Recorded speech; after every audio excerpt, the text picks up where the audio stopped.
Chapter 3356. Xiao Bao's ice-blue eyes brighten at once. His spirit is greatly shaken, and he happily swings his sword at the Golden Crow a second time. Bai Xie's attack is clearly effective against the Golden Crow. The golden fireball trembles violently in the air, making a shrill cry like a kettle boiling. Then, a huge eye opens in the center of the fireball. It's filled with extreme anger and murderous intent. The golden color of the Golden Crow is gradually replaced by a blood-red color. Pa pa pa. The threads wrapping around the fireball are broken one by one. Poof! A flame sprang up from the Tian Mo Chin, and mine retreats several steps to luckily avoid it. Although the flame quickly disappears, the playing is interrupted. In the end, the Golden Crow still breaks free. At this time, the fat rabbit's belly is round from eating, and it's drowsy. The Bai Xie sword also can't withstand the scorching heat, and it makes a painful buzzing sound. Xiao Bao's originally white and tender little face has become as red as an apple, and his clothes have already been soaked with sweat. Mine presses her hand on Xiao Bao's head and softly says, "Xiao Bao, be good and enter the Tianmo Chin space, okay?" Xiao Bao worriedly raises his little head, looking at Mine. Mine smiles at him. "Don't worry, Nyangqin will not be in danger." Xiao Bao nods and disappears with Bai Xie and the fat rabbit who has already fallen asleep. In the space, Qi Huang coldly snorts. "You only know how to be brave. This sage has already told you, with your current cultivation, it's still impossible to subdue the Golden Crow. Let this sage go out. This kind of low-level flame essence, this sage can pinch it until it can't move." Mine shakes her head. "This is the floating island, too close to the Xiaoxian continent. What if your breath leaks out and you're discovered?" Qi Huang's face darkens, and he unwillingly clenches his fists, his eyes indescribably gloomy. Mine smiles and says, "Relax, Qi Xiao Huang. You're not my only external aid." In the air, the Golden Crow excitedly jumps up and down in the air. "That big ugly, I was filled with disdain and resentment. Lowly human. Now do you know the consequences of provoking me, the Golden Crow?" Mu Yin wiped the sweat off her forehead like rain. She looked up at Jinwu and revealed a pitying smile. "Wasn't it good to be obedient before? If we settle this peacefully, you will suffer less, and I won't have to mobilize so many people." Jinwu looked at Mu Yin as if looking at an idiot. Is this woman crazy? Even at a time like this, he still felt that he could control the Golden Crow fire essence. "Human, my calamity fire of burning soul will turn you into ashes and you will never be able to reincarnate." The Golden Crow was about to move. The woman in front of him touched a ring on her ring finger. Puff! A ball of flame sprays towards Mayan like lightning. Just as he was about to melt her skin and bones, a chilling aura suddenly filled the entire basement. Then, the Golden Crow saw the fireball it had spat out being casually extinguished by a slender and beautiful hand. As soon as Di Mingju appears, he feels the scorching temperature around him and frowns fiercely. The divine power within his body revolves, and the scorching heat in the air that could melt a person's flesh and bones seems to have been suddenly sucked away by something. Di Mingju pulls the sweaty young girl into his arms. His mouth complains, but his eyes are full of distress. "Nonsense. Is this what you said you could handle?" Mine secretly sticks out her tongue. "I couldn't handle it, so I called my dear fiancé. Did I disturb you again?" Chapter 3357. Di Mingju calmly cut off the jade slip connecting to the universe mirror, faintly saying, "It's already over." Then, he turned to look at the Golden Crow that was frozen in fear in the air, frowning in disdain. "You want this fire essence?" Even in the Xiaoxian continent, the Golden Crow's fire essence was a treasure that everyone fought for. But rumor had it that this fire essence was especially mischievous, had a bad temper, and was harder to raise than the mythological beasts of his polar domain. Di Mingju said, "If you want to refine this Golden Crow fire, I'll help you dissolve the spiritual consciousness inside.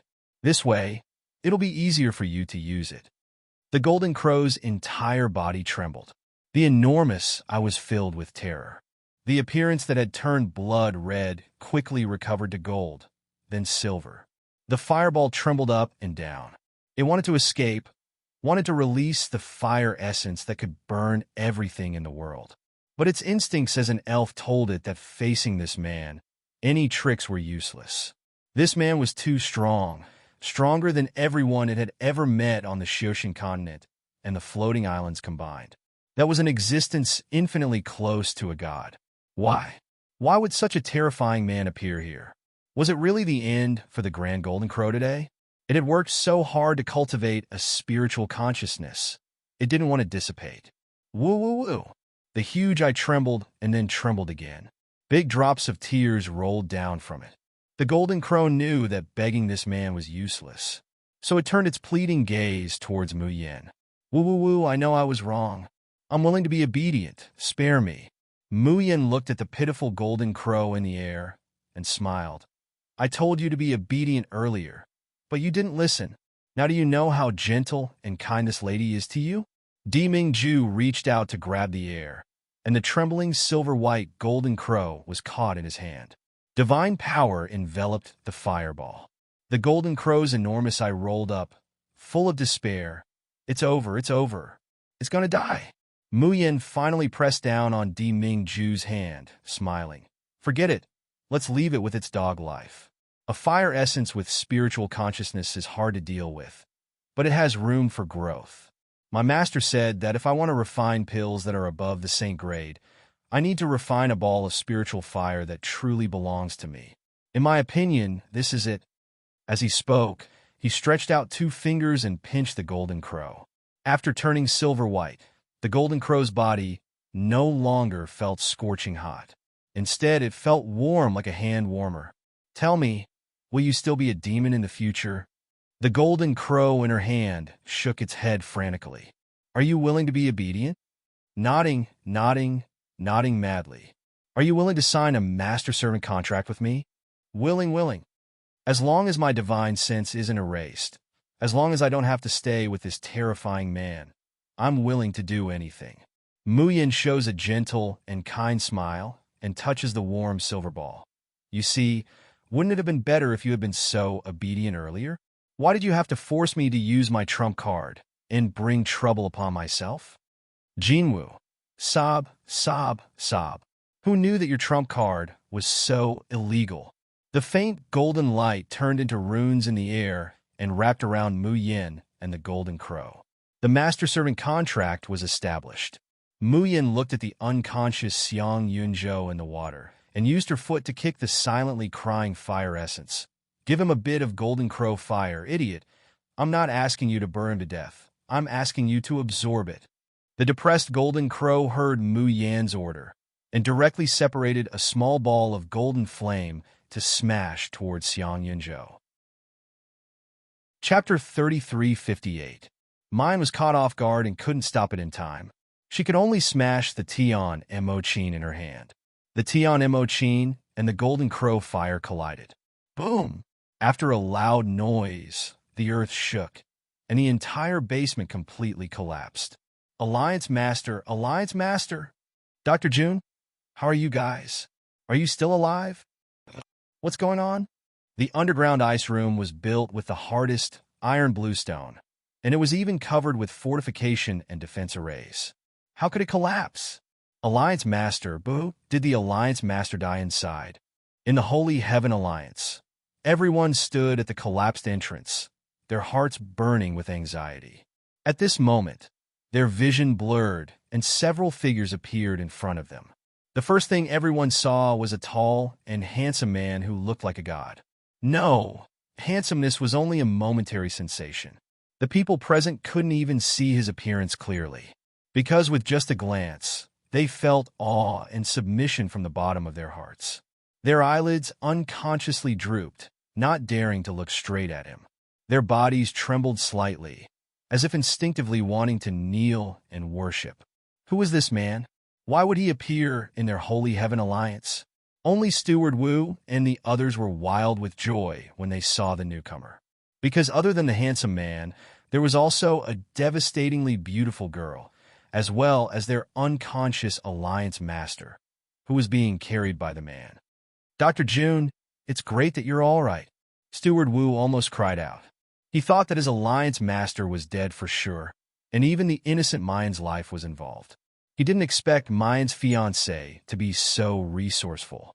Going in and out of their Holy Heaven Alliance's forbidden area was like entering an uninhabited land. If it was in the past, Steward Wu would definitely be vigilant. But now, he only wanted to thank the heavens. "Dr. June, what about the Golden Crow fire poison and our Alliance Master's injuries?" Mayan's expression was still not very good, and she motioned for Di Mingju to return Xiang Yunzhou to the Holy Heaven Alliance. Di Mingju casually tossed it away like trash.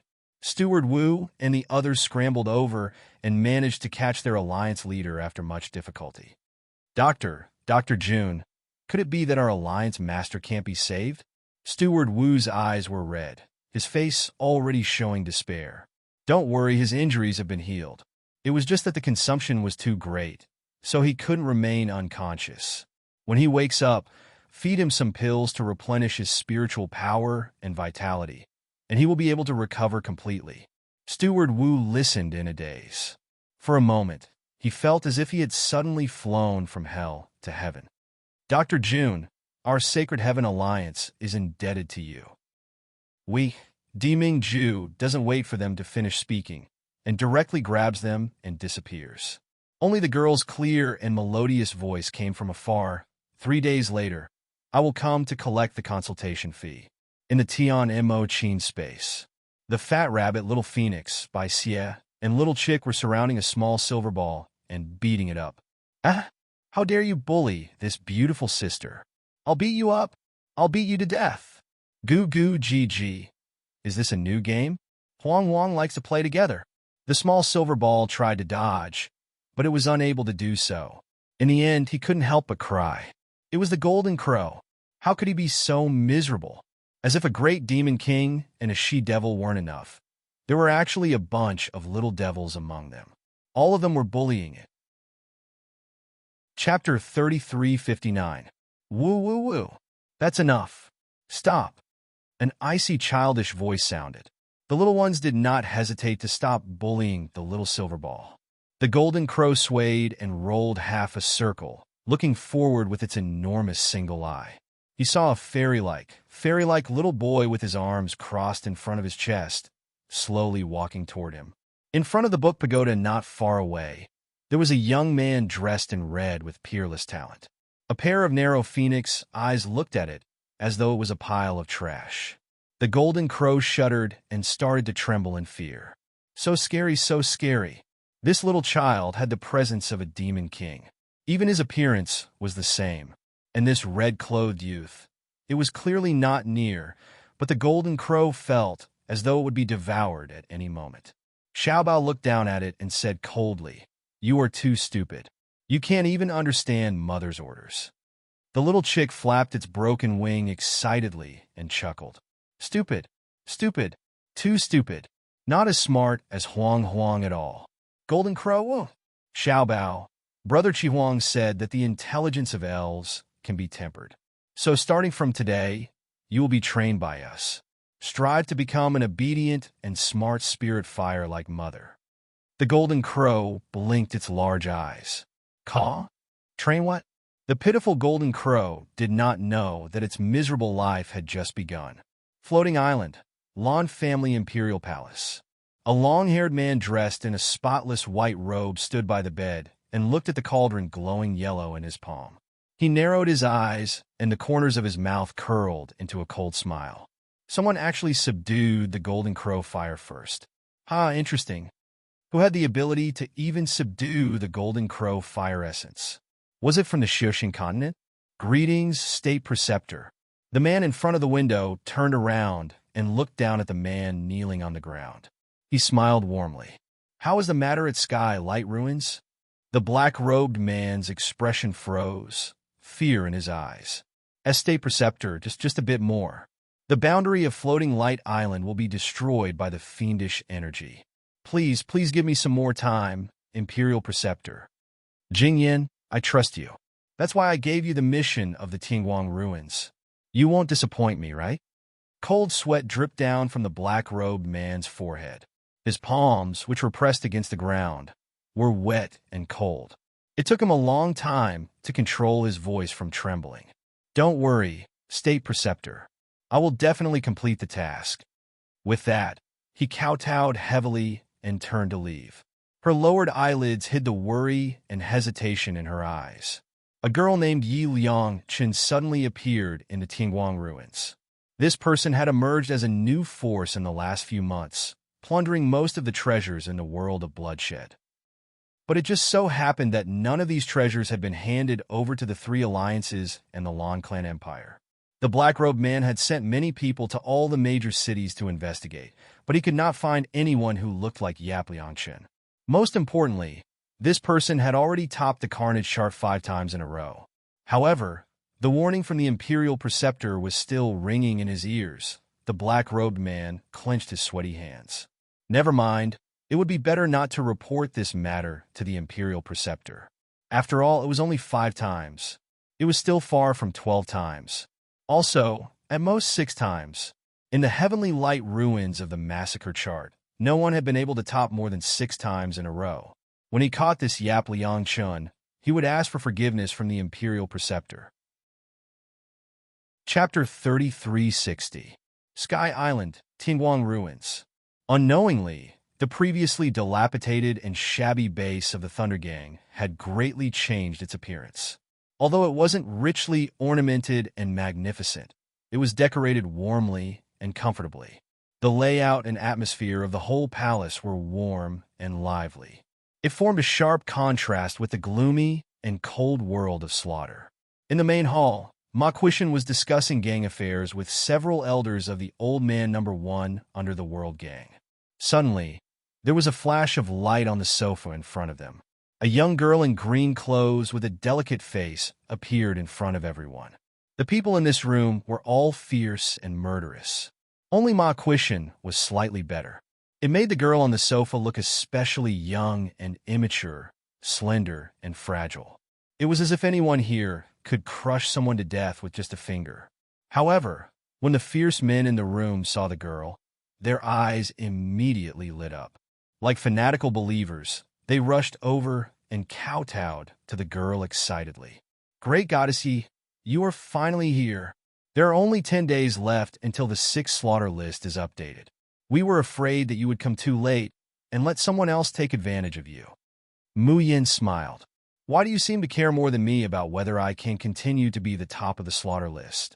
"Of course," Ma Quishan said happily. "Miss, you don't know how many people in Tianguang ruins worship you," Suda said excitedly. "These days, there are countless people who have applied to join the Old Man No. 1 under the World Gang.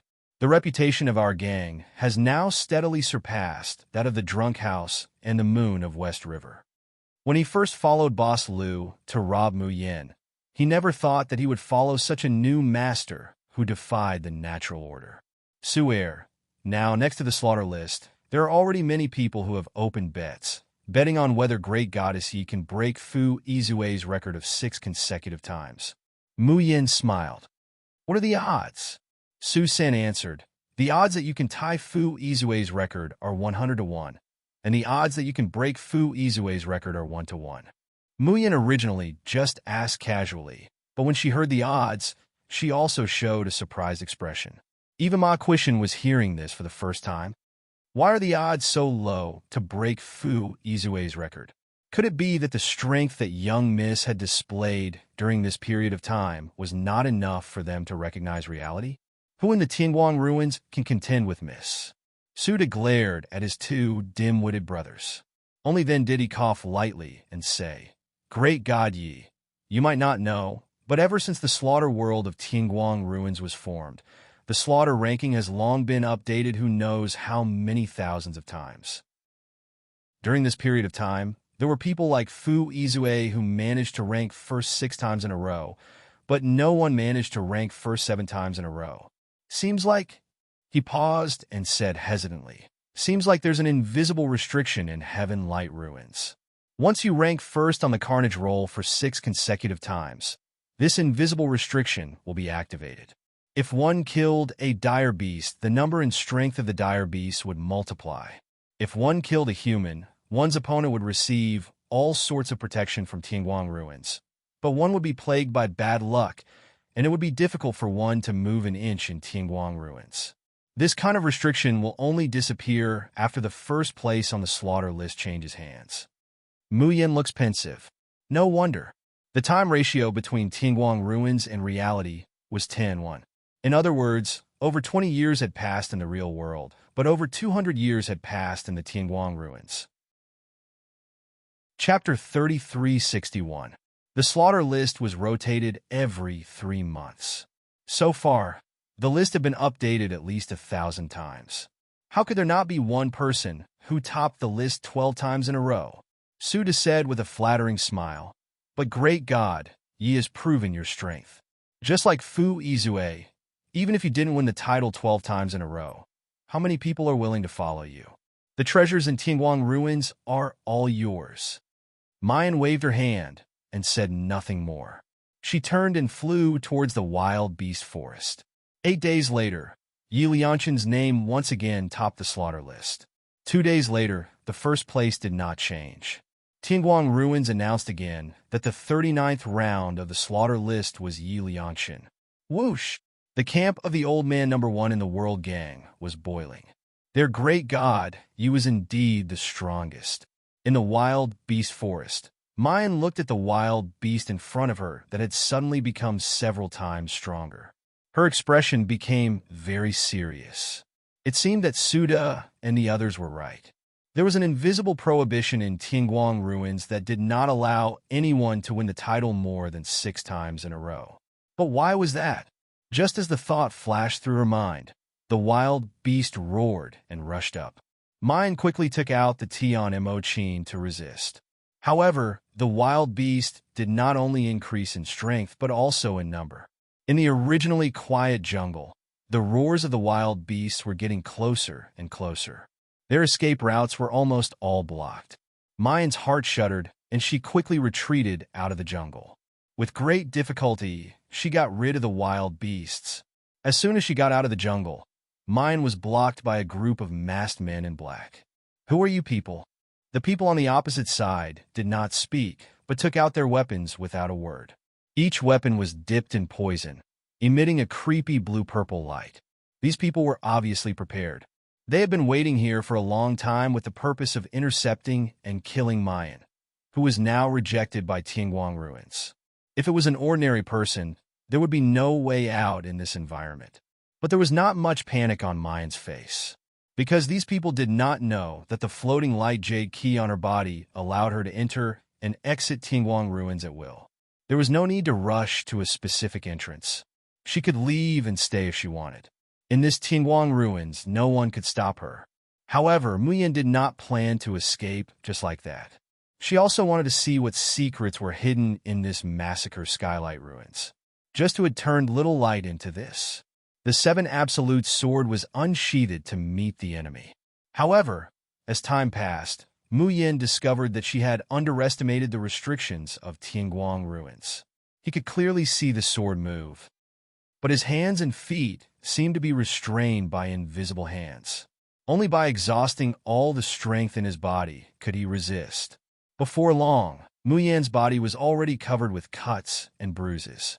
The one in the Tianguang ruins wasn't his real body. However, injuries to the soul were 100 times more painful than injuries to the physical body. She can't hold on any longer. Lay the soul-killing formation and give her a fatal blow. If we kill her, we will be able to report to the Lord. After the soul-killing array was set up, a few black-clothed men slowly approached, their eyes flickering with a faint cold light. However, in the next moment, the person they had surrounded disappeared without a trace. They looked at each other, their eyes filled with disbelief. Disappeared? How did it disappear? Did he leave the Tianguang ruins? Chapter 3362. How is this possible? This isn't the entrance to Tianguang ruins, and there's no transmission array here. How could she leave? This Yi Lianshan is too dangerous. This matter must be reported to Darren at once. Outside of Tianguang ruins, the pain disappears, and her body returns to normal. But Mayin's anger is still not smooth. The feeling of having strength but not being able to use it, and being suppressed by others, is too aggrieving. And if this goes on, it's almost impossible to achieve the 12th consecutive top position on the Carnage list. As she's thinking, her nose is lightly scratched. An extremely handsome face appears in front of her. But the man is clearly in a bad mood, coldly looking at her with an unfriendly expression. Ben-Jun is in front of you, and you could turn a blind eye. Mayin immediately smiles and hugs him, snuggling into his arms and rubbing against him. Is everything settled? Di Mingju pinches her chin, moves closer to look at her expression, and frowns. Did you encounter a problem that you can't solve? Mayin stares blankly. She's the best at hiding her emotions, but Di Mingju can always catch the slightest change. However, Di Jun is never a sensitive and observant person. He can detect it so quickly only because as long as the two are together, this man only has her in his eyes and heart. Thinking of this, Mayin feels as if her whole heart is soaked in warm and sweet honey water. She chuckles. It's a matter in Tianguang ruins. Don't worry, I can solve it.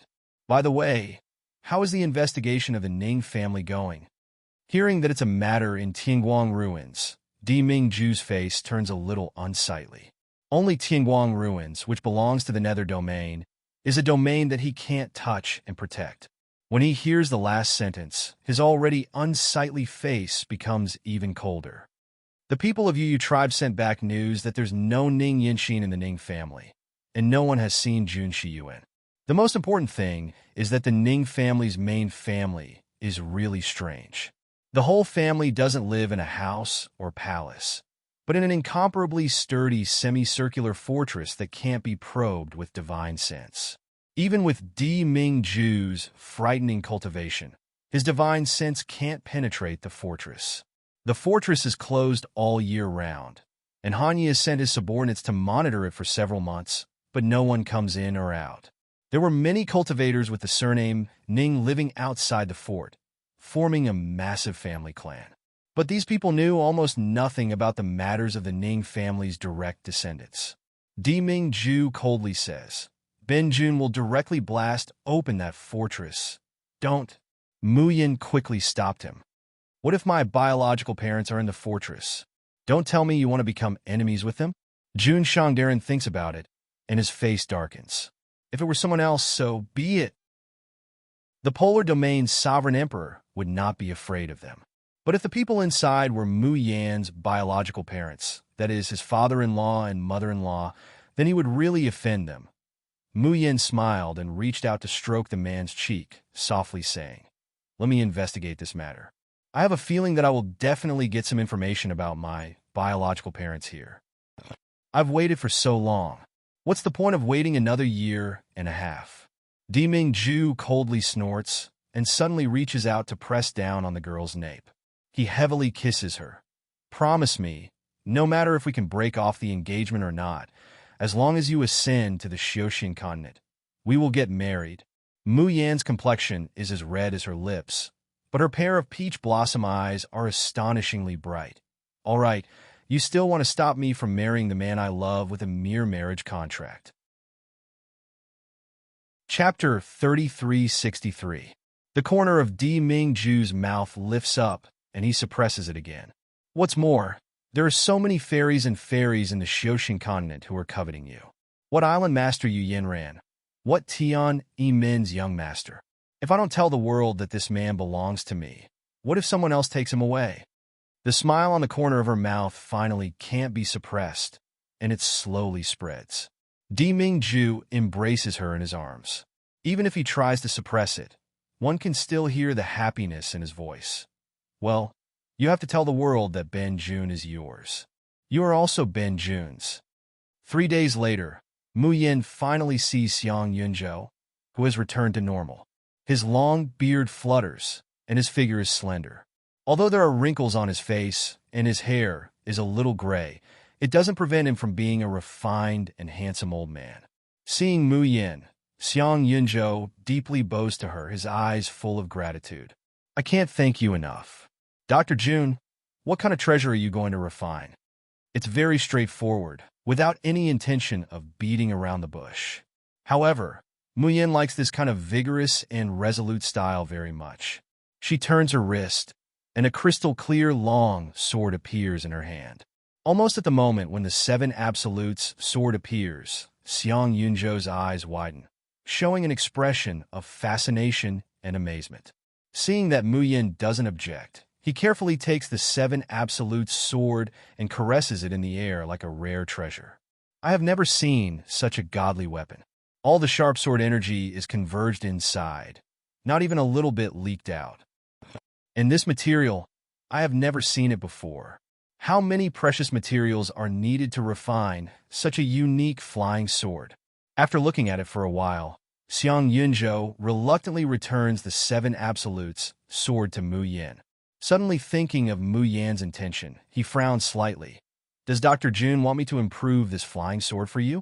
There's no need for that. This flying sword is almost perfect, and I have no place to improve it. Mu Yan shakes her head.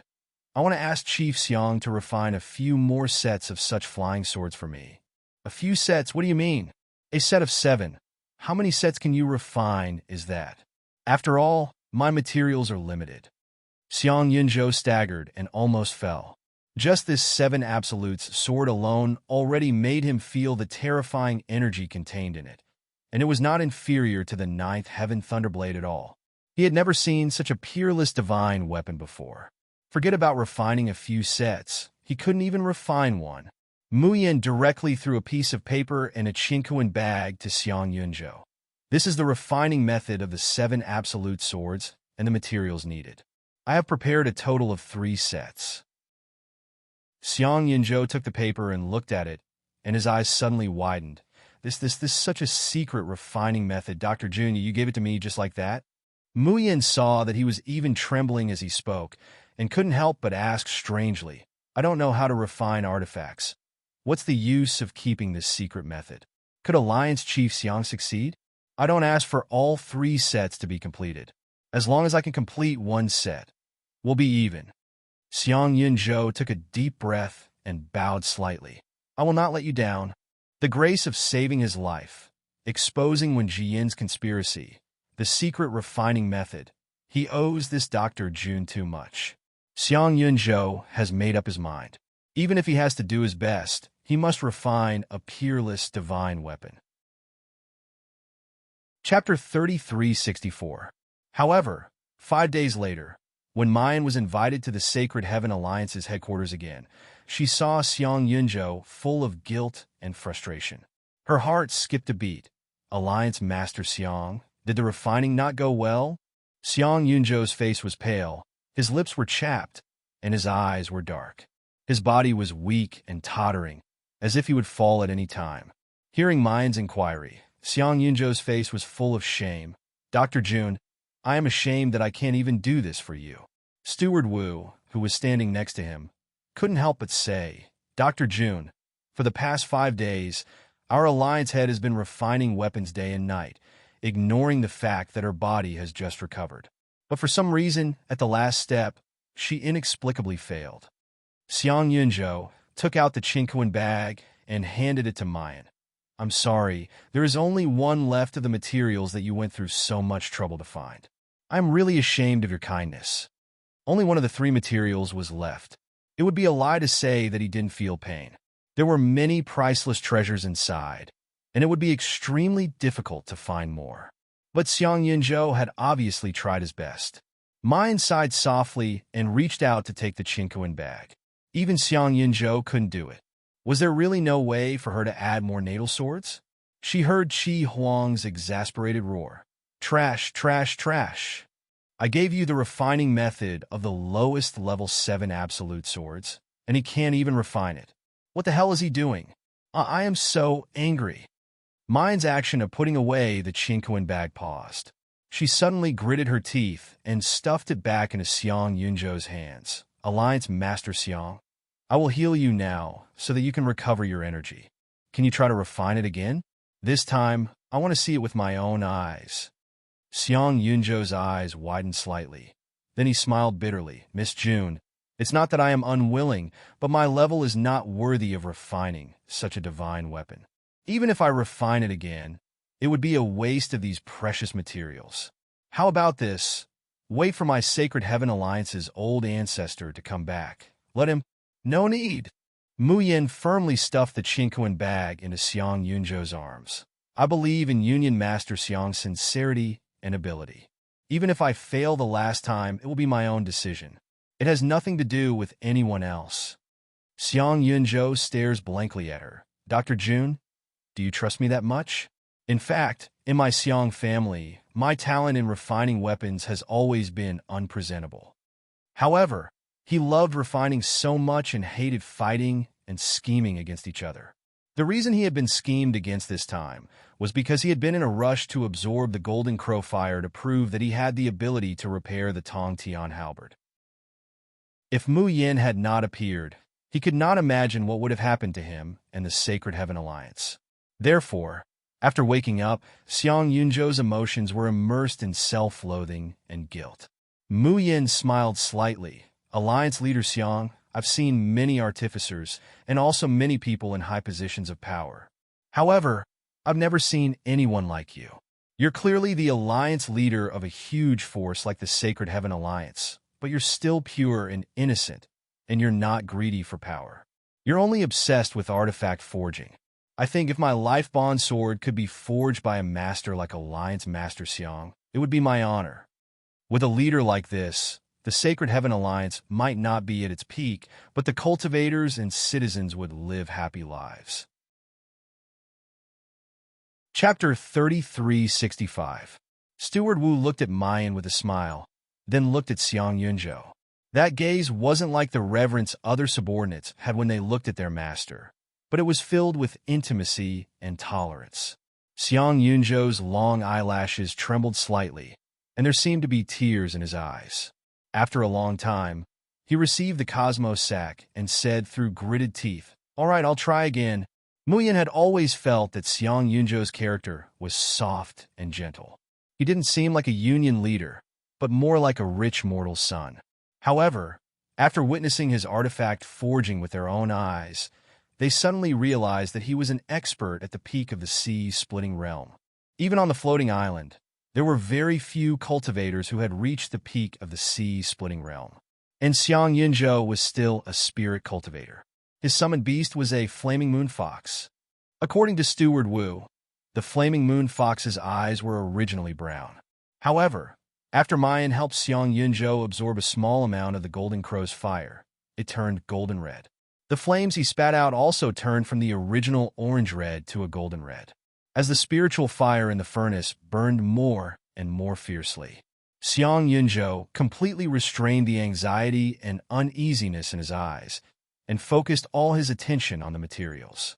The temperature in the room rose steadily. Thick spirit energy, accompanied by the smell of burning materials, filled the entire refining room.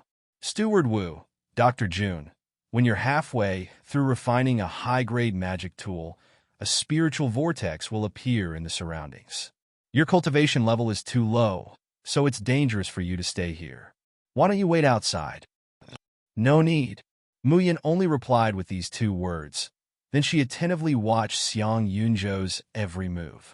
Strange. Why did she feel like there were similar memories and scenes in her mind? However, it was clear that she had never learned to forge weapons. And in the inheritance of the Shin musicians, there are no skills related to refining tools. But very quickly, Mu Yin throws this thought to the back of her mind, because the spirit vortex began to appear in the crafting room. Steward Wu summoned his transcendent artifact and tried his best to protect Mu Yin. His forehead was already covered in sweat, but Mayan doesn't seem to notice this at all. Her attention was completely attracted by the 7 swords that were gradually forming in the furnace. Deep within her sea of consciousness, the 7 absolute sword was beating as if it had a heart of its own. Then, gradually, the 7 swords in the furnace also jumped up. It was like a magical artifact that was originally a dead object. In that instant, it was as if it had been bestowed with a soul. Xiang Yunzhou, who was focused on crafting, was stunned when he saw this scene. Then his eyes lit up with joy. That's right. So that's how it is. No wonder I couldn't refine it no matter what I did. A divine weapon doesn't have a soul. How can it be considered a divine weapon? I'm really too silly. We'll definitely succeed this time. It will definitely succeed. The spirit energy inside Xiang Yunzhou's body surged crazily, pouring into the seven swords without hesitation. At the same time, the fiery moon fox was spitting out golden red flames and hammering the seven swords in the air with a hammer. Success. He was about to succeed. Even Mu Yin holds her breath, waiting for the final moment to come. However, at the next moment, Mayan suddenly feels a sharp pain in her knowledge sea. Immediately afterward, the entire refining room shook violently. The seven swords that had already taken shape in the furnace seemed to have suffered some kind of impact, and cracks began to appear on their bodies. How could this be? Why did it fail? Chapter 3366. Xiang Yunzhou couldn't believe it. I already have a soul. I will succeed. His face was red from the furnace fire, and his lips were pale and cracked due to the exhaustion of spiritual power. Blood even flowed from the corner of his mouth. Steward Wu shouted worriedly, "Leader, don't continue." However, Xiang Yunzhou turned a deaf ear, and the spiritual power in his body poured into the furnace like it was free. His summoned beast, Flaming Moon Fox, also spat out flames and waved its hammer. Mu Yin suddenly heard Qi Huang's exclamation, "Oh no, I forgot. To set up 7 kills in 1, you need to be at least a golden immortal. Without being a golden immortal, you can't refine 7 kills. Qi Huang. Mu Yin couldn't help but want to drag this brat out and beat him up. She even forgot that there were people around and directly roared, "Why didn't you say earlier that you want to be a golden immortal?" Steward Wu had been tossed around by the surrounding vortex and didn't hear Mu Yan's words. But Xiang Yunzhou heard it. He paused and murmured, "Golden immortal cultivation. Yes, this is a natal sword, not an ordinary magic weapon. Such a huge amount of energy, without the corresponding cultivation. How can it be stored in the sea of consciousness?" As soon as he realized this, Xiang Yunzhou felt his knees go soft, and he sat on the ground. Without the support of spiritual power, more and more cracks appeared on the 7 swords in the furnace, and faster and faster. Xiang Yunzhou showed Mu Yin a smile that was uglier than crying. "I am so stupid. As a refiner, I didn't even think of this." Mu Yin looked at the old man in front of her, whose hair and beard were mostly burned, and her heart seemed to be blocked by something unspeakably uncomfortable. Xiang Yunzhou was still comforting her. "Miss June, don't be sad, although it didn't work this time. We have found a way. When you break through to Golden Immortal, come find me. I will definitely." "Alliance Master Xiang, please continue refining." Mu Yin suddenly spoke, interrupting him. Xiang Yunzhou was stunned. He heard the girl sitting cross-legged in front of him, and a black zither appeared in front of her. The girl raised her head, her beautiful peach blossom eyes staring at him, and her voice was resolute and disdainful. "I now advance." Advance? What level?" Steward Wu resisted the urge to dig his ears. He suspected that he had heard wrongly. Was it the advancement that he understood? Because the mortal cultivation realm was unable to withstand the enormous power of the 7 peerless weapons. He had to break through to the mysterious life realm in the short time he took to forge the weapon? Are you kidding me? Steward Wu felt that this little girl was crazy. Breaking through a large realm was described by her as if she was chopping melons and vegetables. Was this person too arrogant? Or was there something wrong with his brain? Xiang Yunzhou was stunned for a while before saying, "Miss June is telling the truth?" Mu Yin took out a bottle of pills and poured it into her mouth, then stuck a few talismans on her body. She then pressed her fingers on the zither and played lightly. Whether it's real or not, won't Chief Xiang feel indignant to just give up like this? Why don't we take a gamble? Xiang Yunzhou's eyes widened. Then, the doubt and shock in his eyes were gradually replaced by determination. A little girl who was not even 20 years old had the courage to gamble. Could it be that he, Xiang Yunzhou, could not afford to gamble? All right, You who continue to use the pill fire, use the cloud hammer to forge, don't stop. After saying that, Xiang Yunzhou also swallowed a pill, and without hesitation, he inserted his spiritual energy into the furnace. Chapter 3367. Steward Wu stared at this scene with his mouth agape. He was speechless for a long time. Crazy. Crazy. It was one thing for Dr. Jun to be crazy, but the Alliance leader was also crazy like this girl. There were at most 2 hours until the 7 Shin weapons were forged. Advancing from mortal cultivation to profound life realm in 2 hours? What a joke! This was not how one boasted. Jingyan Darren, are we going to visit the Sacred Sky Alliance now? Hearing the subordinate's question, the black-robed man frowned and said in a low voice, "Send someone to find out how Xiang Yunzhou's illness was cured. Find out what happened in the Sacred Sky Alliance in this period of time." The subordinates obeyed and dispersed. A few hours later, everyone gathered in the inn.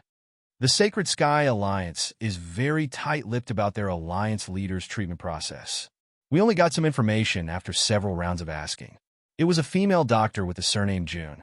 She cured Alliance leader Xiang. Yi Jingyan said, "Surname Jun? Do you know where she is now?" The subordinate shook his head and said, "But others say that Alliance leader Xiang's illness was not cured." The Sacred Sky Alliance spread this news to calm the people. They heard Yi Kaizu and Beitang Feilu admit that they could not save Xiang Yunzhou. Yi Jingyan frowned in thought. When Jian's soul lamp had been extinguished, Yi Kaizu and Beitang Feilu could not save him. Was there really someone in this world who could cure Xiang Yunzhou, who had been corroded by the Golden Crow fire? What female doctor with the surname Jun? He had never heard of such a person on Floating Island. Yi Jingyan was inclined to believe that Xiang Yunzhou's illness had not been cured. The reason he made this announcement was to wait for the old ancestor of the Xiang family to return and take charge. Otherwise, the Sacred Sky Alliance would be in complete chaos.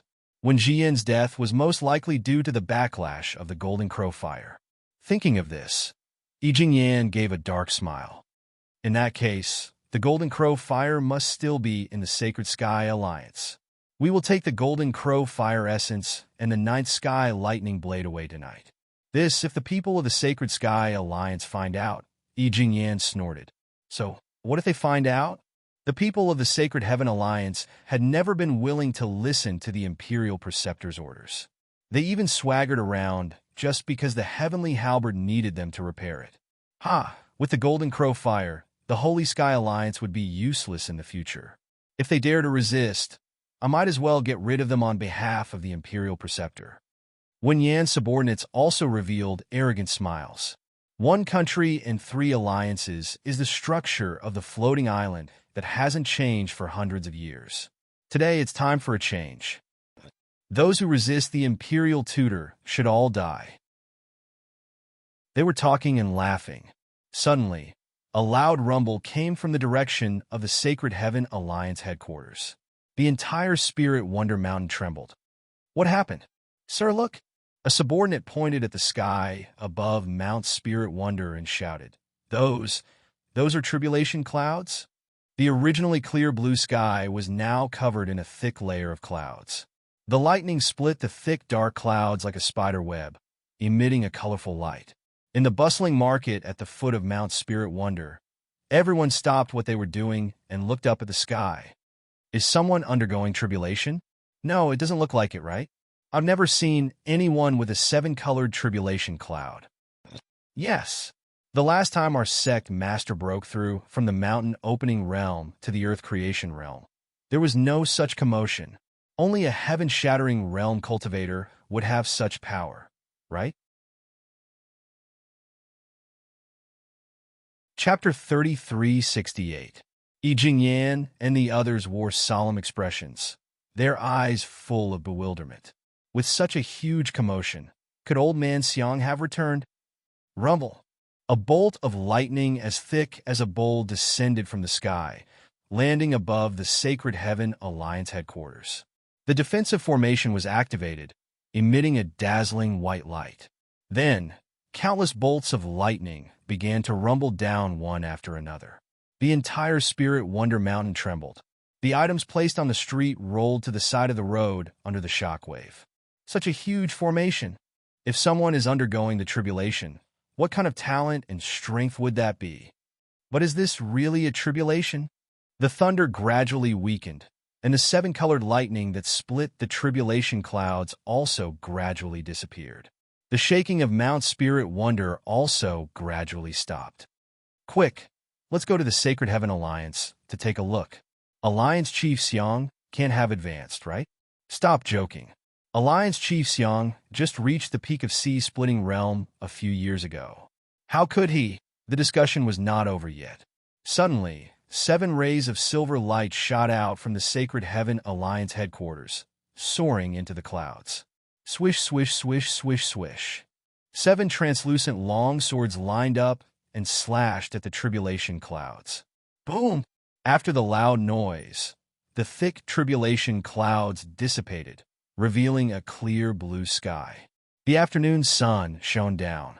It shone on the 7 translucent long swords lined up in a row. In an instant, a dazzling 7-colored radiance bloomed, almost blinding everyone. The foot of Mount Spirit Wonder fell into a deathly silence. Then, after a moment of peace, "Oh, what did I just see? Is that a peerless divine weapon? How can there be such a beautiful sword in the world?" So, it wasn't someone undergoing the tribulation just now. Alliance Chief Xiong's treasured swords triggered the tribulation. Oh my god! I think these 7 swords are even more powerful than the Sacred Heaven Alliance's 9th Heaven Lightning Blade. Isn't that obvious? Although the 9th Heaven Lightning Blade triggered the tribulation back then, there were only 9 bolts of lightning, and they were not 7-colored at all. How many bolts of lightning were there just now? 81 bolts of lightning. Another divine weapon has been born for our floating island. Everyone's discussion entered Yi Jingyan's ears. He stared blankly at the shining sword in the sky. He was shocked, but he also felt his face hurt. Just now, he was still certain that Xiong Yunzhou was dead, and that the Sacred Heaven Alliance could be easily bullied by him. But now, not only did Xiong Yunzhou not die, he even refined such a divine weapon. "My lord!" Suddenly, a subordinate's voice sounded in his ear. "These swords don't have the aura of a cultivator. If we can snatch them away," Yi Jingyan's heart skipped a beat, his eyes revealing a greedy light. "You guys immediately go and snatch those 7 swords. Take the swords and leave immediately." The subordinate obeyed and flew up. Before the crowd could react, more than a dozen people had already surrounded the 7 swords. Then, the 7 of them stepped forward and grabbed 1 sword each. Yi Jingyan was excited. However, in the next moment, blood splattered everywhere. The heads of the 7 people were directly chopped off. The others turned pale with fright and retreated in fright. Then, a tall figure appeared out of thin air. With a wave of his hand, the 7 swords disappeared into his palm. Who was that? Yi Jingyan suddenly took a step forward, wanting to snatch it. The man in the sky suddenly turned his head, and a pair of ice-blue eyes looked at him without a trace of emotion. Yi Jingyan's body immediately stiffened, as if he had fallen into an ice cellar. Chapter 3369. So scary. Who is this man? Just being looked at like that, he couldn't even muster up the strength to resist. Was Xiong Yunzhou's sword refined for him? Trying to snatch treasures from such a person was tantamount to seeking death. In a flash, Yi Jingyan had already made a decision. He didn't even care about the lives of his subordinates and ran for his life. Di Mingzhu didn't even lift his eyelids when he saw the ants running away. After collecting the 7 absolute swords, he entered the headquarters of the Sacred Heaven Alliance and landed in front of Mu Yin. Taking the 7 swords from Di Mingzhu's hands, Mu Yin simply couldn't bear to part with them. With a move of her divine sense, the 7 swords were taken into her sea of consciousness, surrounding the 7 absolute swords. Qi Huang said that the one separated from the Tian Mo Qin was the 7 absolute mother sword. The remaining one obtained through refining was the 7 absolute child sword. There was always only one mother sword, and it could only grow little by little through cultivation and understanding of swordsmanship and domain.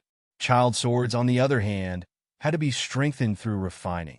Seeing Mu Yan's happy smile, Di Mingju reached out to wipe the dirt on her face, his eyes filled with tenderness and pampering. Very happy? Mu Yan nodded. I have become stronger. Only by constantly becoming stronger could she protect everyone, go to the Xiuxing continent as soon as possible, and be qualified to stand by Di Mingju's side and share life and death with him. Di Mingju chuckled. Ben Jun's face is the best. Mu Yan couldn't help but laugh. Of course, otherwise, how could you be worthy of such an excellent fiancé? The smile in Di Mingju's eyes grew stronger. Xiang Yinzhou and Steward Wu coughed softly on the side. Only then did Mu Yan come back to her senses. There were other people on the side. She coughed awkwardly and thanked Xiang Yinzhou sincerely. Xiang Yinzhou waved his hands repeatedly. Compared to Dr. Jun's great kindness to our Sacred Heaven Alliance, what is this small favor? This was not a small favor. Mu Yan remembered that in the final stage of refining, Xiang Yinzhou's spiritual power was completely overdrawn. He almost risked his lifespan to complete the sword refining. But Mu Yan didn't say much and just kept this favor in mind. She took the 2 silver centipedes sent by Steward Wu and left.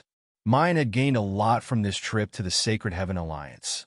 He subdued a golden crow fire essence. After breaking through to become a golden immortal, he would be at the initial stage of the profound life realm. He had obtained 7 natal child swords. He brought back Wan Yanan, a refiner with great potential.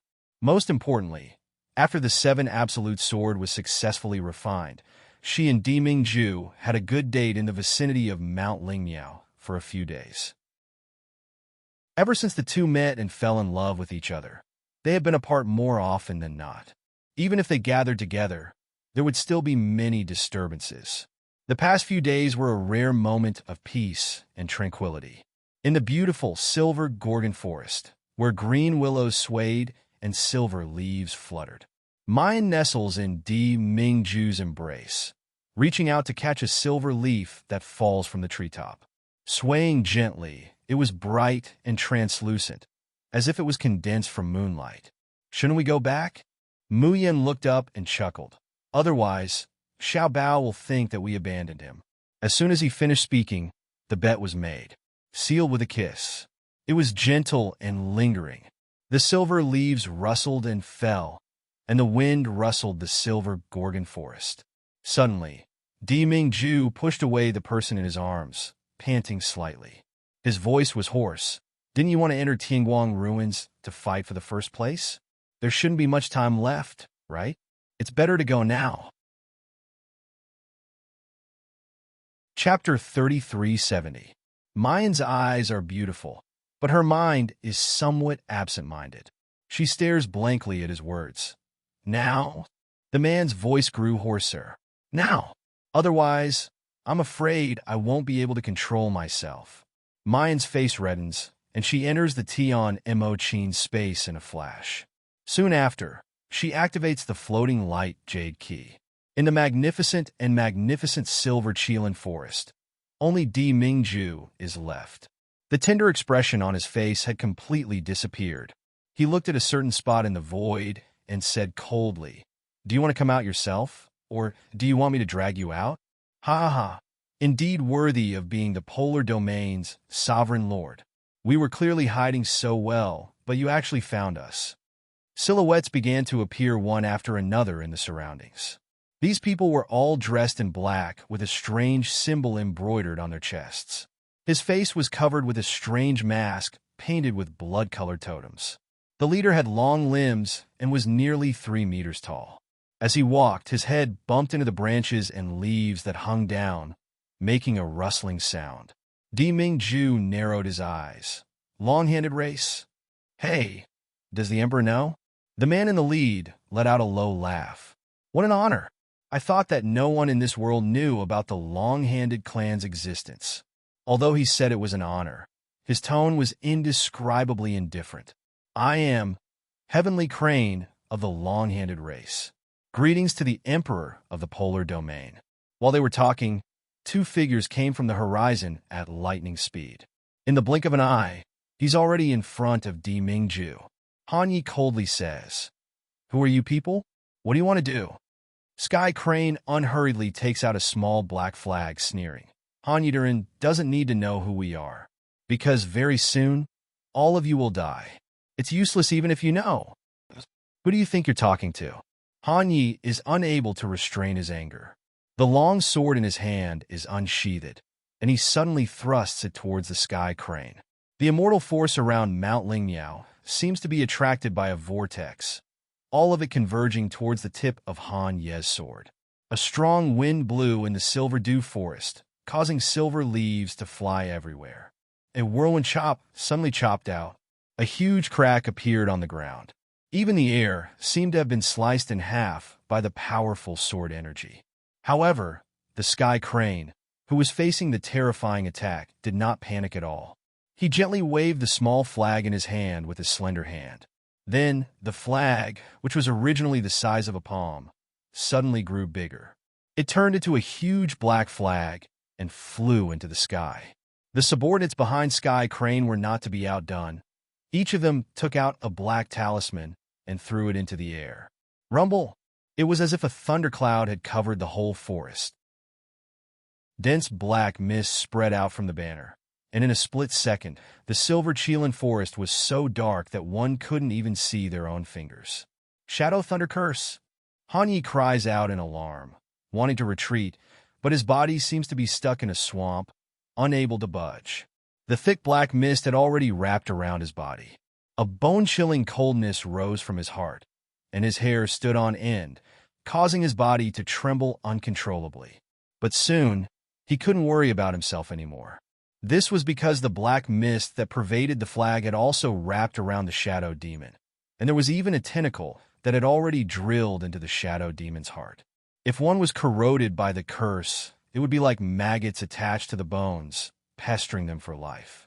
Although he was alive, it was more painful than death. Just like the king of medicine, Han Chujio. Han Yi roared, struggling desperately. "Shadow Demon, be careful." Chapter 3371. Just then, two hands stretch out of thin air, grabbing him and Ing Mei by the back of their collars, pulling them out of the entangling black fog. A tall figure stands in front of them to protect them, its whole body emitting a pale blue light. It illuminates the silver Qilin forest, where one can't even see their own fingers in front of them, and also drives away the thick black fog around them. Looking at the familiar figure that always stands in front of them, the rims of Han Ye's eyes redden. They should be the ones risking their lives to protect Jun Shang. But every time, it's this person who firmly protects them. Everyone thinks that Polar Domain's Dijun is aloof and remote, aloof and unapproachable. How many people know what this man has sacrificed for the common people of the world, and what he has shouldered? Clap, clap, clap. A burst of applause is heard. Sky Crane shakes his slender legs as he approaches, truly worthy of being Polar Domain's Dijun. He clearly can't display even half of his strength on this floating island, and he's facing the most powerless curse, yet he can still be so calm. Di Mingju suddenly says coldly, "The rupture of the Spirit Rhinoceros Valley's boundary. Was it your plan?"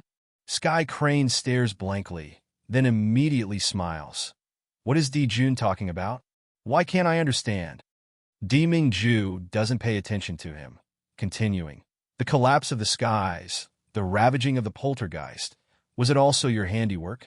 The smile in Sky Crane's eyes slowly dissipates. His voice also turns cold. "It seems that no matter what I say, Di Jun already firmly believes in your own judgment." Han Yi remembers the tens of thousands of lives that were lost in the collapse of the skies, and furiously says, "Are you crazy? We're all humans. Why did you destroy the boundary and attract the poltergeist? Do you know how many innocent lives have died in the hands of the poltergeist?" "So what?" Sky Crane's voice suddenly rises, interrupting him. Then he repeats himself, so what? Whether humans die, suffer suffering, or be consigned to eternal damnation, what does it have to do with me? I can't wait for all those hypocritical creatures to perish. and for this disgusting world to completely disappear. Ha ha. Han Yi looks at Sky Crane, who is laughing and gesticulating, his voice shrill and excited. His complexion turns unsightly. Madman, Ingmei said coldly, the long-handed race has a special physique. Their bones, especially their limbs, can be used as core materials to forge sacred ancestral artifacts. The souls of the long-handed race also had denser baleful in-chi than other humans, and were most suitable to be refined into ghost generals and ghost soldiers. More than 1,000 years ago, the only immortal king of the Longhand clan died unexpectedly. Before the heir could be successfully cultivated, the entire Longhand clan was exterminated by the greedy sections. All the skeletons of the Longhand clan were refined into magic treasures, and all the souls of the Longhand clan were refined into ghost generals, never to be reincarnated. Enough! Sky Crane roared, interrupting Ying Mei's words. He abruptly takes off the mask on his face, a pair of slender eyes suffused with a ruthless scarlet. He fiercely glares at Di Mingju's trio. 1,000 years ago, your polar domain also had a part in slaughtering the beasts of my Longhand clan. Di Mingju, I'm taking your dog life today. It's the heavenly Tao's reincarnation. You deserve to die. Han Yi is so angry that he still wants to argue, but is stopped by Di Mingju. It's useless to say more. The man's handsome face reveals a cold and disdainful smile. If you want to kill Ben Jun, you'll have to see if you have the ability. With that, Di Mingju makes a grabbing motion towards the black flag above. Rip! Chapter 3372. There's a sound like cloth tearing, making the Sky Crane jump in fright. The black banner that's contaminated with such a powerful force of resentment can't even withstand Di Mingju. Continue to increase the black curse talismans. A thick black gas gushes out of the Sky Crane's body, merging into the banner in the sky. Those underlings also take out talismans, burning them with all their might. Han Yi and Ingmei look at each other, then simultaneously unsheathe their swords. They soar up and ruthlessly hack at the banner in the sky. Rip! This time, the tearing sound is even louder. It's like the black clouds in the sky have been pulled into two halves, and the bright sunlight shines in through the gap. At the same time, a golden-red sun floats out from Di Mingju's body, floating above everyone. Pist. The black-clothed men who've been illuminated by the sunlight suddenly let out mournful screams. The smell of burnt flesh and blood permeates the forest. The blazing sun is the strongest yang object in the world. As long as it's born in a dark and sinister land, there's nothing that isn't afraid of the sun. The leaf fire 9 luminaries can burn away all the sins in the world. The Sky Crane's complexion is deathly pale, his body on the verge of collapse. The left half of his shoulder is burning with flames. This is clearly very painful, but the Sky Crane laughs lowly. Di Mingju, the priest was right. I really shouldn't have underestimated you. Since peaceful means can't kill you, then I have no choice but to use my finishing move. As soon as his voice falls, the Sky Crane's slender hand suddenly opens. In the next moment, countless black gas tumbles and surges out from his body. Aya! The Sky Crane lets out a mournful scream. When the clothes on his body, the flesh and blood wrapped around his bones come into contact with the black gas, they're corroded little by little. Even the flames that were originally burning on the Sky Crane's shoulder are directly swallowed up by the black gas. The situation of the other black-clothed men isn't much better than the Sky Crane's. They scream, but their eyes are filled with the already expected resignation and determination of their fate. The surrounding silver gorgon trees wither and fall to the ground one by one. In the blink of an eye, the fertile land under their feet turns into wasteland and quicksand. Within a few short breaths, the heaven and earth's vitality within a circumference of 10 li have been sucked clean. What is this? Is it a curse? The heavenly crane's crimson eyes unwaveringly stare at Di Mingju, its low and deep laughter turning into hysterical madness. Relying on my ability alone, Of course I can't kill Polar Domain's monarch. But with this decaying curse, it's different. With my life as a sacrifice, I let this decaying life curse permeate every corner of the floating island. Everyone on this floating island would die. Die without a complete corpse, never to be reincarnated. And you, the Polar Domain's sovereign emperor, a hypocritical villain with a sanctimonious appearance, always talking about the people of the world. Are you abandoning the billions of lives on the floating islands and letting them die? Or will I be infected by the decaying curse and fall into hell, never to live in peace again? Ha ha ha! Deming Ju, you don't have much time. Make your choice. Floating island, Tianguang ruins. The seven sword lights scattered with a whistling sound, then suddenly gathered together and slashed down. Blood splattered everywhere as the last desolate beast screamed and died. Looking at the corpses all over the ground, Mu Yen smiles. A restriction? Being hindered by a restriction only means that her strength isn't strong enough. When her strength rises to the profound life realm, when her natal sword becomes a mother with 7 children, what would a restriction count for? Between the lush foliage, a small pale face pokes out. Black glass-like eyes stare at her without blinking, filled with childish admiration and longing. Chapter 33:73. However, when Mu Yen looked over, her head immediately shrank back. The branches and leaves above did not sway at all, as if there was no one hiding here. Mu Yen curled her lips and said gently, "Little Guang, wait for me. I will go to Floating Light Island to find you soon." Suddenly, she felt a sharp pain in her chest. The void spirit ring on his finger emitted a dark red light. Mu Yan's heart thumped, and she suddenly had a bad premonition. She left Tianguang ruins without a second thought. Deming Ju. As soon as they leave the Tian Mo Chin space, what they see isn't the beautiful silver Chilan forest, but rather a wasteland of quicksand filled with the stench of burnt decay. There were a few corpses half buried in the quicksand. There was not a single person in sight. Mu Yan's heart sinks. Panic that she had never felt before gripped her heart, causing her face to instantly turn pale. The voice that leaves her mouth carries a tremor that even she herself isn't aware of. Deming Ju? Where are you, Deming Ju? His right hand squeezed the ethereal spirit ring on his ring finger so hard that he almost crushed it. "Can you come out? I beg you, don't scare me."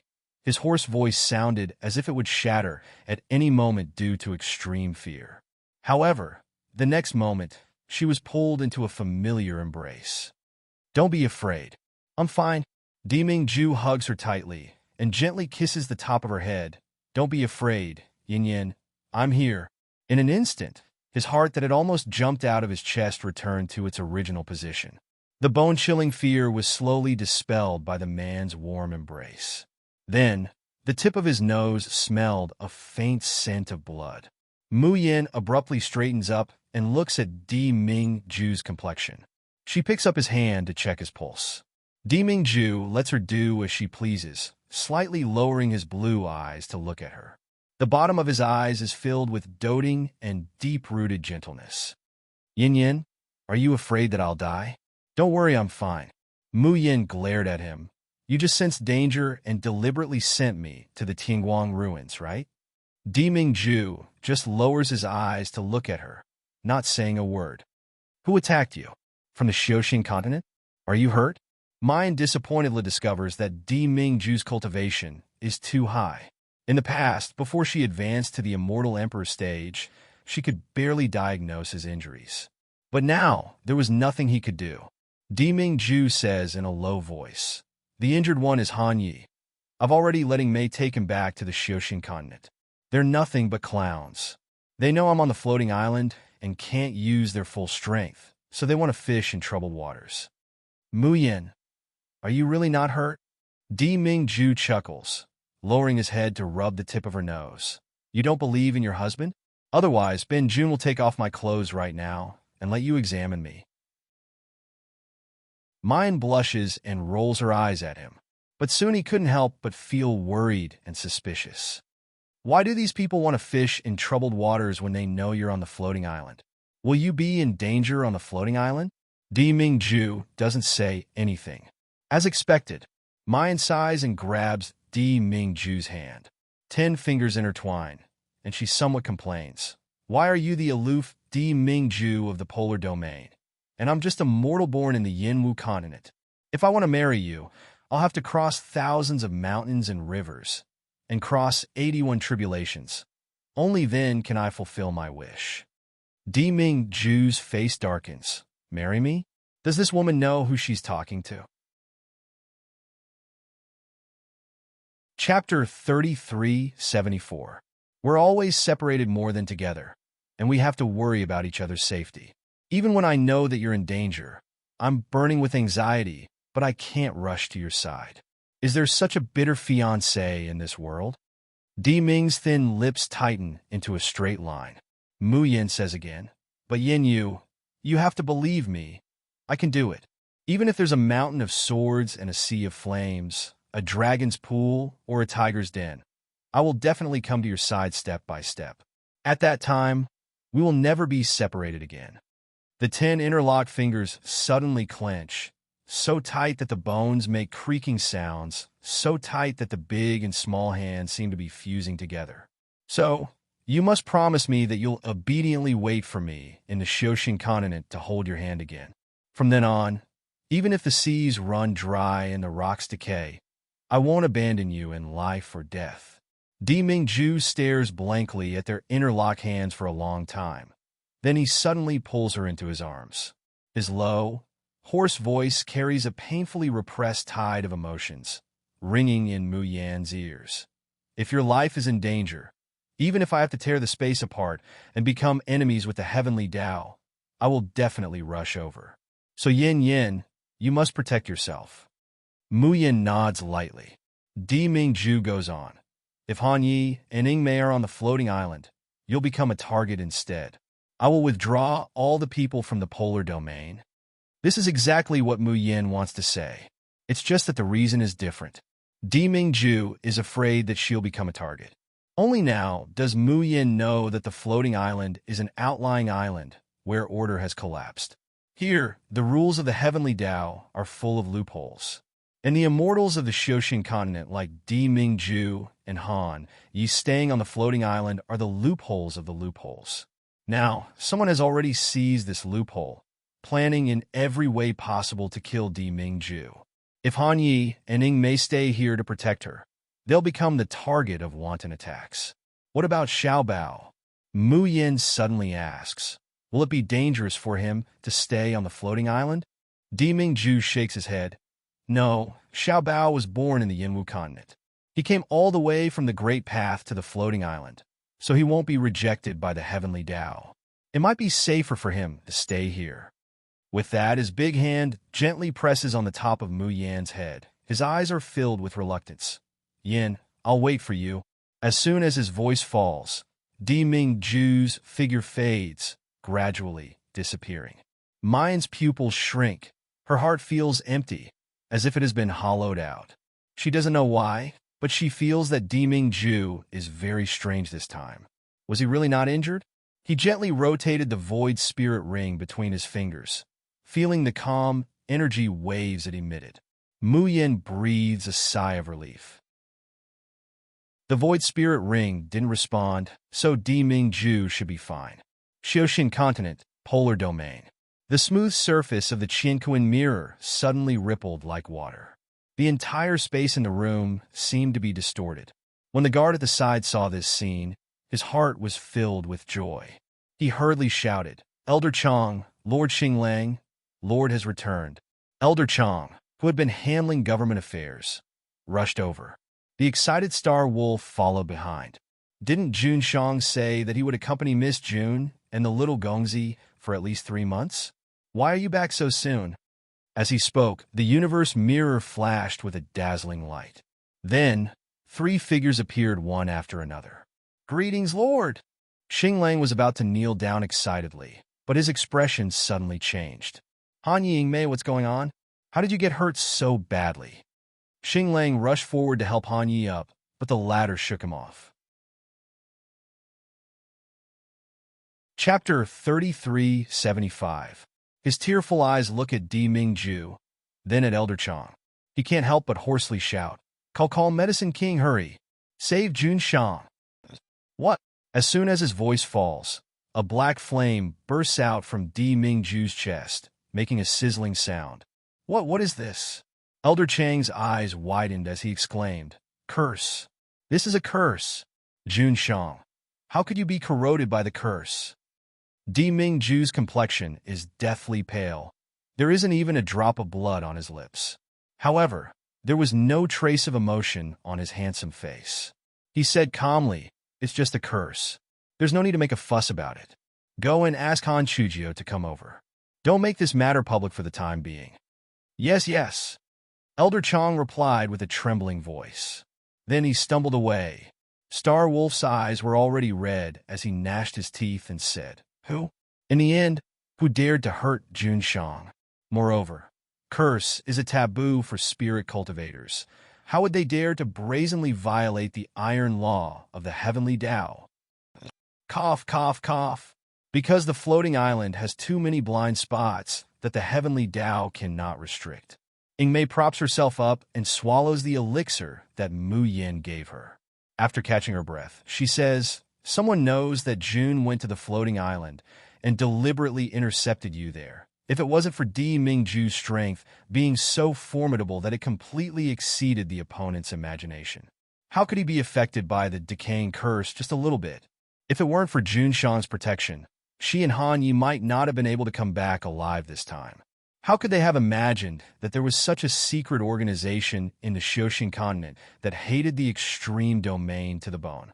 In order to kill Di Mingju, he didn't even hesitate to bury a quasi-immortal king with him. Di Mingju slightly lowers his long eyelashes, hiding the cold light in his eyes. Xinglang, go investigate a person, daring to separate him and Yin Yin from each other for 3 months. Then be prepared to pay the price. Starwolf hurriedly knelt down, yes. May I ask who does Jun Shang wish to investigate? Netherworld priest, Mu Luyun. Starwolf was stunned. He didn't even remember who Mu Luyun was at first. Were there priests in the Nether Realm? But he had always been obedient to Di Jun, so he bowed and left without hesitation. Because of Di Mingju's abrupt departure, Mu Yin is no longer in the mood to stay at Mount Spirit Wonder. After a simple farewell to Xiang Yunzhou, he took Ruan Yanan back to Liberty City. However, along the way, Xiaobao suddenly encountered a problem. In the Tian Mo Qin space, the little person's face is flushed. She leans against Mayan's arms, panting painfully. However, no matter how Mu Yin took his pulse and treated him, she couldn't find the cause of his illness. Mayan only feels as if her heart has been thrown into a thicket of thorns. It's tightly constricted, and it's so painful that she can't breathe. Huang, what happened to Lil Bao? Her mind was blank as all the bad thoughts flashed through her mind. She even recalled Bailey Inlo's words. An immortal body that was too pure might not live past the age of 10. 7 Brilliance stood in front of Lil Bao and looked down at him with a slight frown. His eyes were filled with doubt. After a long moment passed, he reached out and placed his hand on Little Treasure's forehead. Then he closed his eyes and sensed it. 7 Brilliance. 7 Brilliance opened his eyes and looked at Mayan with a complicated expression. After a long while, he hesitantly said, It should be nothing. If it's nothing, why would he have a high fever and not wake up? If Ben Zun didn't sense it wrong, he seems to have been affected by the power of his bloodline. Mayan was startled. The power of his bloodline? What do you mean? Chapter 3376. It's probably because Xiaobao's biological father has suffered a special injury, and their bloodline inheritance is a bit special. Normally, they don't sense each other, but once the inheritance hidden in the bloodline is triggered, there will be a short communication between father and son. Mu Yin is dumbfounded. To be clear, Xiaobao has suffered a part of the pain that stupid trash man is suffering now. Xiaobao's biological father? Mu Yan's mind is in a trance for a moment. That dark and damp cave, the hot breath, the embrace that almost melted her, and the tearing pain. She suddenly clenches her hands, her nails almost deeply embedded in her flesh. Qi Huang sees her suddenly pale complexion, and his mocking and cursing attitude instantly vanishes. His eyes are full of worry. "Hey, Jun Muyin, are you okay?" Muyin gently shakes her head. After a long while, she takes a deep breath, touches Xiaobao's forehead, and whispers, "How long will Xiaobao endure the pain?" "Qi Huang, I'm not sure. It depends on the severity of the man's injury. But you can rest assured that although Xiaobao is suffering now, this pain is beneficial to him. When he wakes up, there is a great chance that his cultivation will improve, and he might even enter an epiphany." Hearing Qi Huang's words, Mu Yin lets out a long sigh. She holds Xiaobao, who is frowning in pain, in her arms and gently pats him. "Don't be afraid, Xiaobao, and Yangqin is here. No medicine or treatment can have an effect on this kind of empathy triggered by the bloodline inheritance." Mu Yin can only look on helplessly at her darling in pain. Xiaobao opens his eyes in a daze, his mouth spitting out a scorching breath. Yangqin Xiaobao feels uncomfortable. Mu Yin's heart aches. She bends down and gently rubs her face against Xiaobao's burning cheeks. Yangqin knows that Xiaobao is sick. That's why he feels uncomfortable. "Wait until he's well. Everything will be fine." Xiaobao stretches out his small hand, grabs the corner of Mu Yan's clothes, and gently pinches it. "Xiaobao is sick. Yangqin will always be with Xiaobao, right?" Mu Yan's eyes redden. "Even if Xiaobao is well, Yangqin will still be with you." Xiaobao shows a careful and happy smile. His ice blue eyes, which are burning red from the heat, ripple with childish happiness that can't usually be seen. Can Xiaobao also sleep with Yangqin? It's been a long time since Xiaobao slept with Mother. Mu Yin quickly wipes the tears from the corners of her eyes and kisses him on the forehead. "Of course you can. When Xiaobao recovers, Yangqin will take you shopping." "Okay." Xiaobao hasn't bought clothes for Yangqin for a long time. Even the groggy Xiaobao nodded vigorously, and then said in a low voice, "Actually, Xiaobao bought. Mother's, father's, and Xiaobao's, the whole family. Xiaobao likes it very much." The immature voice became softer and softer, and finally fell into a deep sleep in Mayan's arms. His fever, which had not subsided for a long time, also gradually subsided. Mu Yin caresses Xiaobao's blushing little face, her eyes filled with endless tenderness and love. Qi Huang suddenly said, "Who is Xiaobao's biological father?" Mu Yan's expression stagnates. Then she curls her lips and says faintly, "It's just an insignificant dead person." Qi Huang shrunk his neck, not daring to ask again. He felt that every word that Mu Yin had just said was filled with murderous intent. Chapter 3377. The next day, Xiaobao's fever was completely gone, but he didn't wake up. Mu Yin landed her flying sword in a town and bought some materials for alchemy. She hadn't entered the King of Medicine's inheritance space since she came to the floating island. At first, she couldn't even open the inheritance space because of the collapse of the space barrier. Later, she was busy building Liberty City and refining her natal sword, so she didn't have time for alchemy. But now Xiaobao was suffering from the pain of blood empathy, his body was weak, and he might need to break through later. She had to prepare a suitable elixir for Xiaobao. This time, she couldn't refine the elixir with spiritual power, but with immortal power. She had to ask her ninth master. This was a small town next to the Redstone River. Although it was only a small town, because it was between the Redstone River and Mankey City, there was an endless stream of cultivators. Even Mu Yin didn't expect that more than half of the elixirs she was looking for were gathered here. "I remember that the soul cultivation pool in Mankey City is about to open again. Have you found a companion who can go in with you?" "Alas, do you think it's so easy to find someone who shares the same mind?" Mu Yin, who was about to leave, paused. Soul cultivation pool? If she remembered correctly, when fourth sister's mother Lung Ruolin's soul was missing, her father Lung Yaoshan and Lung Zhishuan said that they would take her to the soul cultivation pool on the floating island to repair her soul. If fourth sister came to the floating island, she should go to the soul cultivation pool, right? Mu Yin hesitated whether she should go to the soul cultivation pool first. Just then, she saw a paper crane flying fast and stopping in front of Mu Yin. Mu Yin opened it, and her expression changed slightly. Second brother? How could it be? She didn't stay any longer and called Ruan Yanin to step on the flying sword and rush away. About an hour later, a girl dressed in red and dressed like a young man walked into the same shop as Mu Yin. This shop was the largest and busiest in the whole town.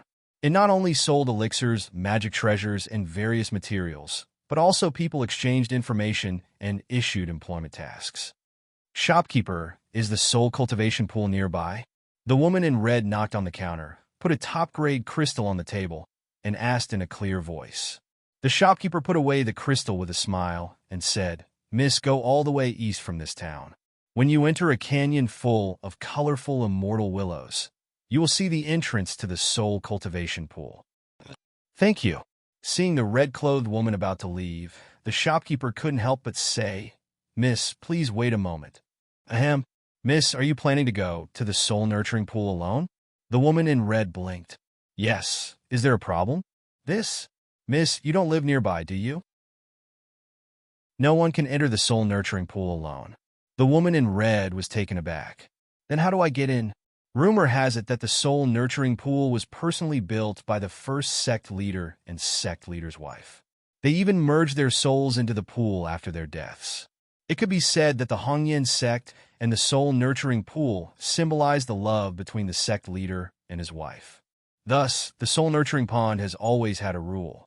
Only a man and a woman whose heart and mind are one with each other are qualified to pass through the spirit formation. I can't pretend, I can't hold a grudge, I can't feign civility, and I can't do it alone. So if you go alone, you definitely won't be able to enter the soul cultivation pool. Damn, I really can't go in alone. Being bounced out of the soul-nurturing pool, Lung Yuma was so angry that she wanted to smash the array formation. Chapter 3378. What kind of lousy rule is this? Entering a place to nurture the soul, and entering with a couple? Are they discriminating against single dogs? If only little junior sister was here. No matter how strong the barrier was, it would be broken in a matter of minutes. Ah, little girl, don't try. The rule of the soul-nurturing pool is that only couples can enter. There are no exceptions. If we could enter so easily, why would we wait here? A burst of laughter came from behind. Many temporary houses and sheds were built outside the soul-nurturing pool. Most of the people who waited here were there to buy a spoonful of water from the soul-nurturing pool. Leaving the soul-nurturing pool's water might not be as effective, but it still had the effect of nurturing the soul. But there was a small group of people who were not, and this small group of people were almost all men. Lung Yuma was about to leave and think of a way. However, he was stopped by a few muscular men with wide waists and long legs. "Little girl, do you want to enter the soul-nurturing pool? You actually came here alone. Don't you know that only couples can enter the soul-nurturing pool? Why don't you let us help you? You can pick one of us and let's have sex under the rainbow, immortal willow for a few days. Wouldn't we be lovers after that? At that time, even if you want to have sex in the soul-nurturing pool, I'm willing to accompany you." Looking at the men's greedy and lustful expressions, Lung Yuma's face turned cold. "I'm sorry. I feel nauseous when I see your faces. If you really want to enter the soul-nurturing pool as a couple, I think you might as well go to the pigsty and find one suitable for you. Smelly whore, I'm giving you face, but you don't want it." The three muscular men were enraged. Two of them brought out their magic treasures while the other one summoned a huge brown bear. Lung Yuma's face turned serious. The cultivation of these three people was much higher than the tribulation passing stage. They should have reached the third stage of golden immortal. Especially the person who summoned the brown bear. His strength was infinitely close to the fourth stage of golden immortal. If it was just one of them, she could barely deal with it. But there were three of them. She definitely could not fight them head-on. Thinking of this, Lung Yuma did not hesitate to stick a teleportation talisman on her body and turn to run. "Smelly whore? You want to run? Do you think you can escape? Slut, since you refuse a toast only to be forced to drink a forfeit, then don't blame me for not knowing how to have tender and protective feelings for the fairer sex. Ah, big brother, don't be fooled by this whore's virtuous and chaste appearance. After being properly trained by Big Brother, who knows, she might really fall in love with Big Brother's bravery and willingly become Big Brother's mistress. The speed of the three of them was extremely fast. As they spoke, they kept on spewing obscenities. His hands did not slow down in the slightest. Countless poisonous needles containing powerful spiritual energy shot out from time to time. The brown bear's body was heavy, but its movements were extremely agile. Lung Yuma was almost hit a few times and fell from the sky. Roar! With a howl, the brown bear suddenly jumped into the sky. Its huge body fiercely hugged Lung Yuma, who was in the air. Lung Yuma quickly dodged. However, although she avoided the brown bear, she could not avoid the poisonous needle flying behind her. A numbing pain came from her shoulder. She groaned and finally fell from the sky to the ground. Bitch, run! Keep running. Do you really think you can escape from me?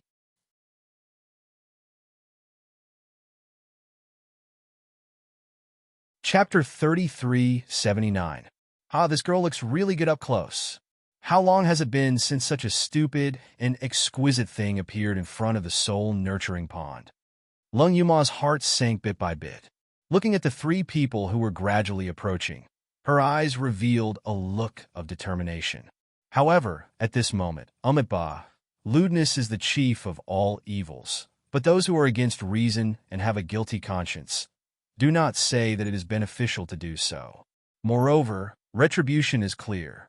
If you are not happy at all, every movement and every stillness will be observed by the gods. 10 eyes and 10 hands, everything will be done.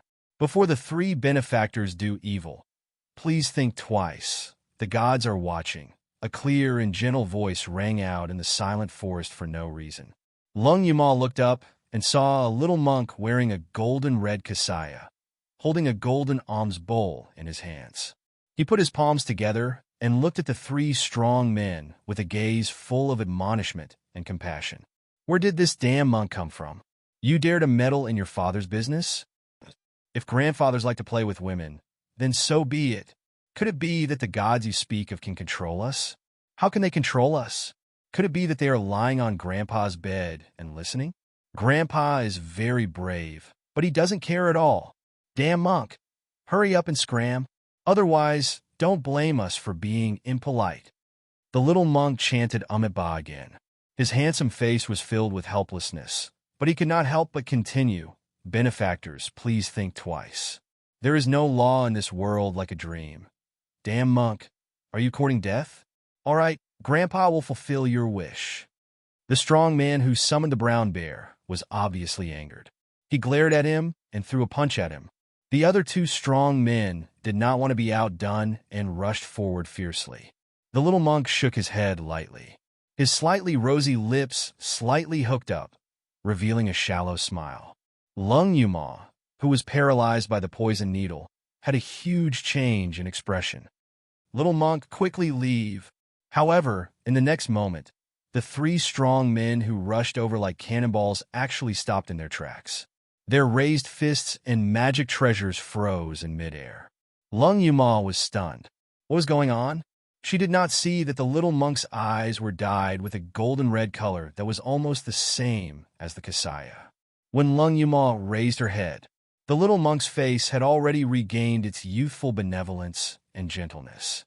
Ba, it's good that you're able to realize your mistakes and mend your ways. I hope that you'll turn over a new leaf in the future and abandon evil for good. Buddha will always be with you. The three burly men nodded like puppets, and then left as if they were flying. Lung Yuma was dumbstruck by this turn of events. Why did they run? The small monk smiled and said, "They have realized their mistakes. Are you kidding me?" Lung Yuma rolled her eyes and sized up the young and handsome monk from head to toe. You can't be a disciple of some big sect or family on this floating island, right? The more Lung Yuma thought about it, the more she felt that it was right. Those three people must have sensed that this little monk had an extraordinary background and couldn't afford to offend him, so they fled. The little monk didn't answer a question.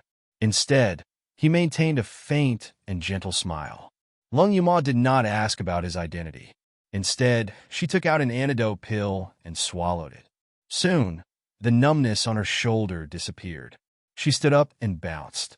Then, she bowed deeply to the little monk. "Thank you, Master, for saving my life. May I ask for Master's name and sect? I can't thank you with words, but I must repay you."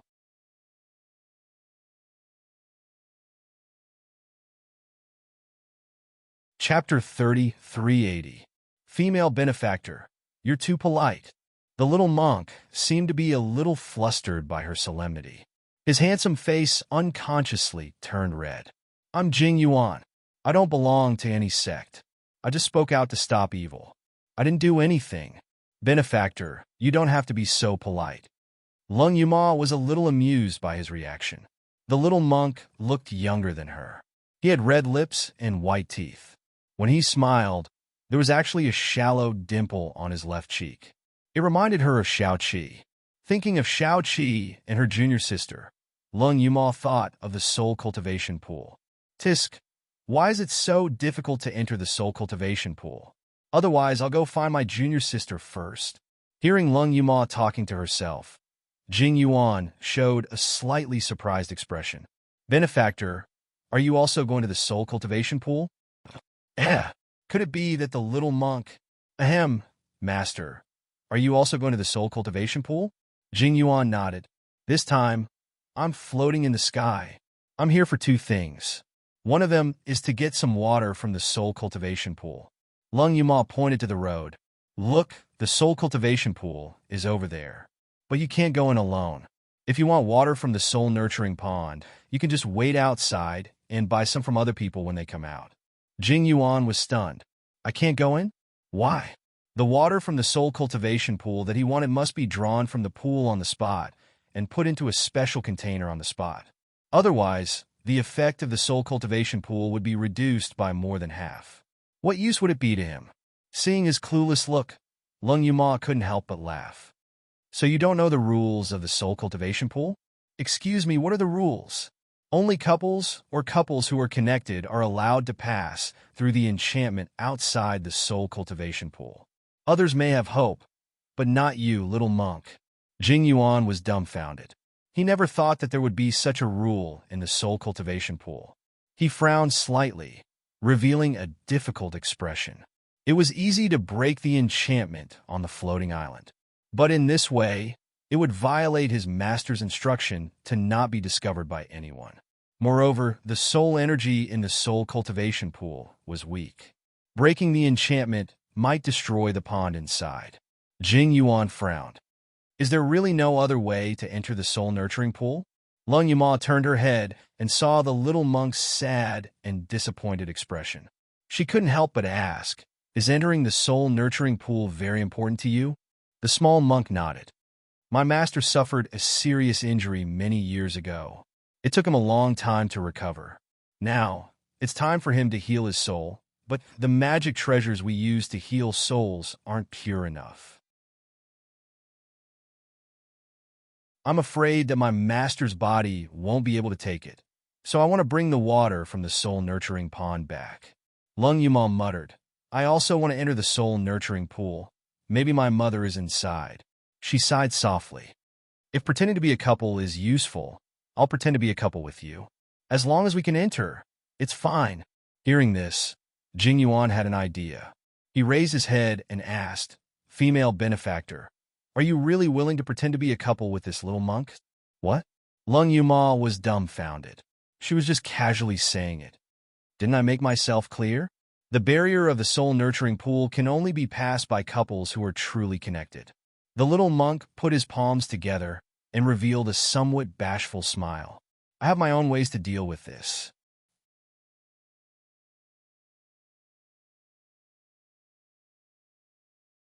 Chapter 3381. Carefree City, Floating Island.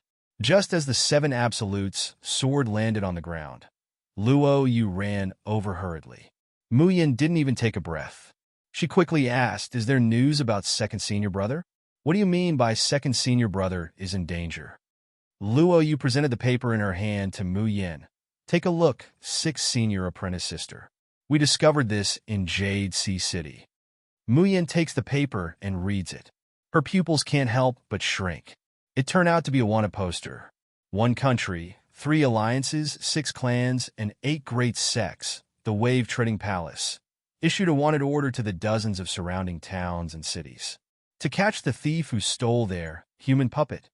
On the wanted poster, there was a portrait of their second senior, Qinjiu. Second senior brother is a thief? How is that possible?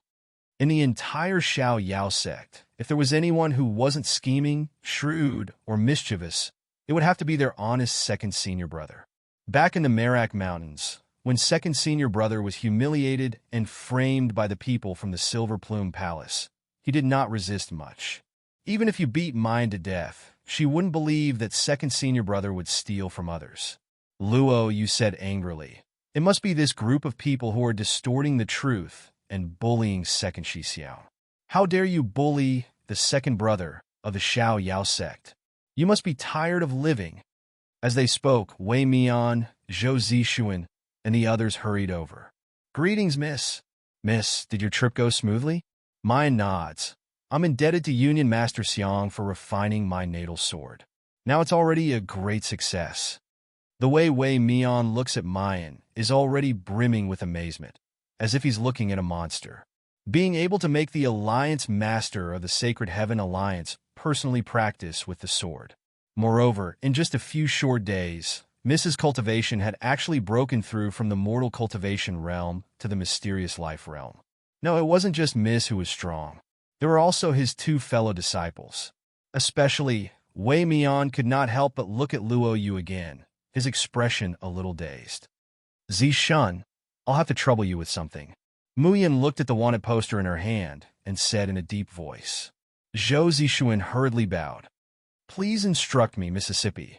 Help me issue a summoning order in the surrounding towns. Order to assemble? This subordinate, what should I write on it? You only need to write 1 sentence. Liberty City by the ocean viewing cliff. It's time to go home. Zhou Zixuan was stunned for a long time before he bowed and agreed. After Zhou Zixuan left, Wei Mian asked, Is young Miss going to clash with over the Wave Palace? Muyin curled her lips and sneered. If people don't offend me, I won't offend them. If they don't provoke me, then naturally, they'll be fine. But if they dare to bully my eldest senior brother, after a pause, she looked at Wei Mian. Is General Wei afraid of going up against one of the 8 great sects? Huh? Wei Mian couldn't help but laugh out loud. His face was filled with disdain and lofty sentiments. Towering Wave Palace is ranked last among the 8 great sections. On the other hand, our Xiao Yao army has missed sparing no effort to support us. In terms of military strength, we may be slightly inferior to them. But there's one thing that the treading Wave Palace can't compare to us. What is it? Crown Wei retracted his gaze and said in a deep voice, We have a unique divine battle general, but towering Wave Temple doesn't. Muyin stares blankly at first, then she can't help but laugh out loud. It seemed like this General Wei was quite arrogant, but she liked it. Only such a person was qualified to protect Shaoqi. Luo Yu. Go with General Wei to study the strength and strengths of towering Wave Palace. Luo Yu stared blankly, a little unable to react.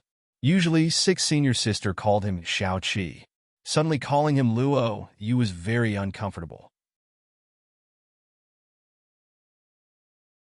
Chapter 3382. When Wei Mian heard Lu Yu's name, he trembled and looked at the young man in disbelief. What is your name? Lu Yu blinked, not understanding why General Wei's expression was so shocked. He replied, My name is Lan Luo Yu. Wei Mian felt a loud bang in his head. His knees almost gave way, and he was about to kneel down. Lan Luo Yu, their little highness. Was it really their little highness? He was still alive. One of the 8 great families of the floating island, over the Wave Palace, was located in Shihua City, surrounded by mountains on 3 sides and water on 1 side. Directly north of Shiloh City was a smooth cliff with no end in sight. It was called Broken Sky Cliff. Broken Sky Cliff and Sea Cliff, where Autumn River Pavilion, one of the 8 great families, were connected. In the middle, there was a drunken evening forest filled with red maple trees. At this time, in the drunken evening forest, a man was carrying a girl on his back and running with all his might. Heavy panting and unsuppressible moans of pain echoed in the empty and silent forest. The man's clothes were tattered and his body was covered with wounds of various sizes. But the most terrifying thing was the bloody wound on his head. It was 7 or 8 inches long, extending from his left ear to his right temple. It was as if someone had used a knife to cut open his entire head. At this time, this wound was casually sewn up with coarse thread. As he ran, bright red blood and white liquid would seep out from time to time. The man had an ordinary appearance and looked a little silly. He was the kind of person that people wouldn't even look at if he was thrown into a crowd. But the girl on his back was a beauty that people couldn't take their eyes off. Her small face was only the size of a palm. Her nose was exquisite. Her eyebrows were like smoke. Her teeth were white. Her lips were red, and her skin was smooth. At this time, the girl was quietly lying on the man's back, tears welling up in her eyes. She looked at the man with eyes full of guilt and heartache. The trees in front of them became sparse, and it didn't take long for it to open up. A sparkling lake appeared in front of the two. The girl reached out and patted the man's shoulder, her small mouth slightly opened, making a sound. The man hesitated, as if he wanted to continue forward, but under the constant patting of the young girl, he stopped. He found a clean rock and carefully put the girl on his back down. After landing, the young girl gestured with her hands, a worried expression on her face. However, the man understood what she meant. "Second brother Chin, we've been running for a long time, but they haven't caught up. Shall we take a rest by the lake? You're injured so badly.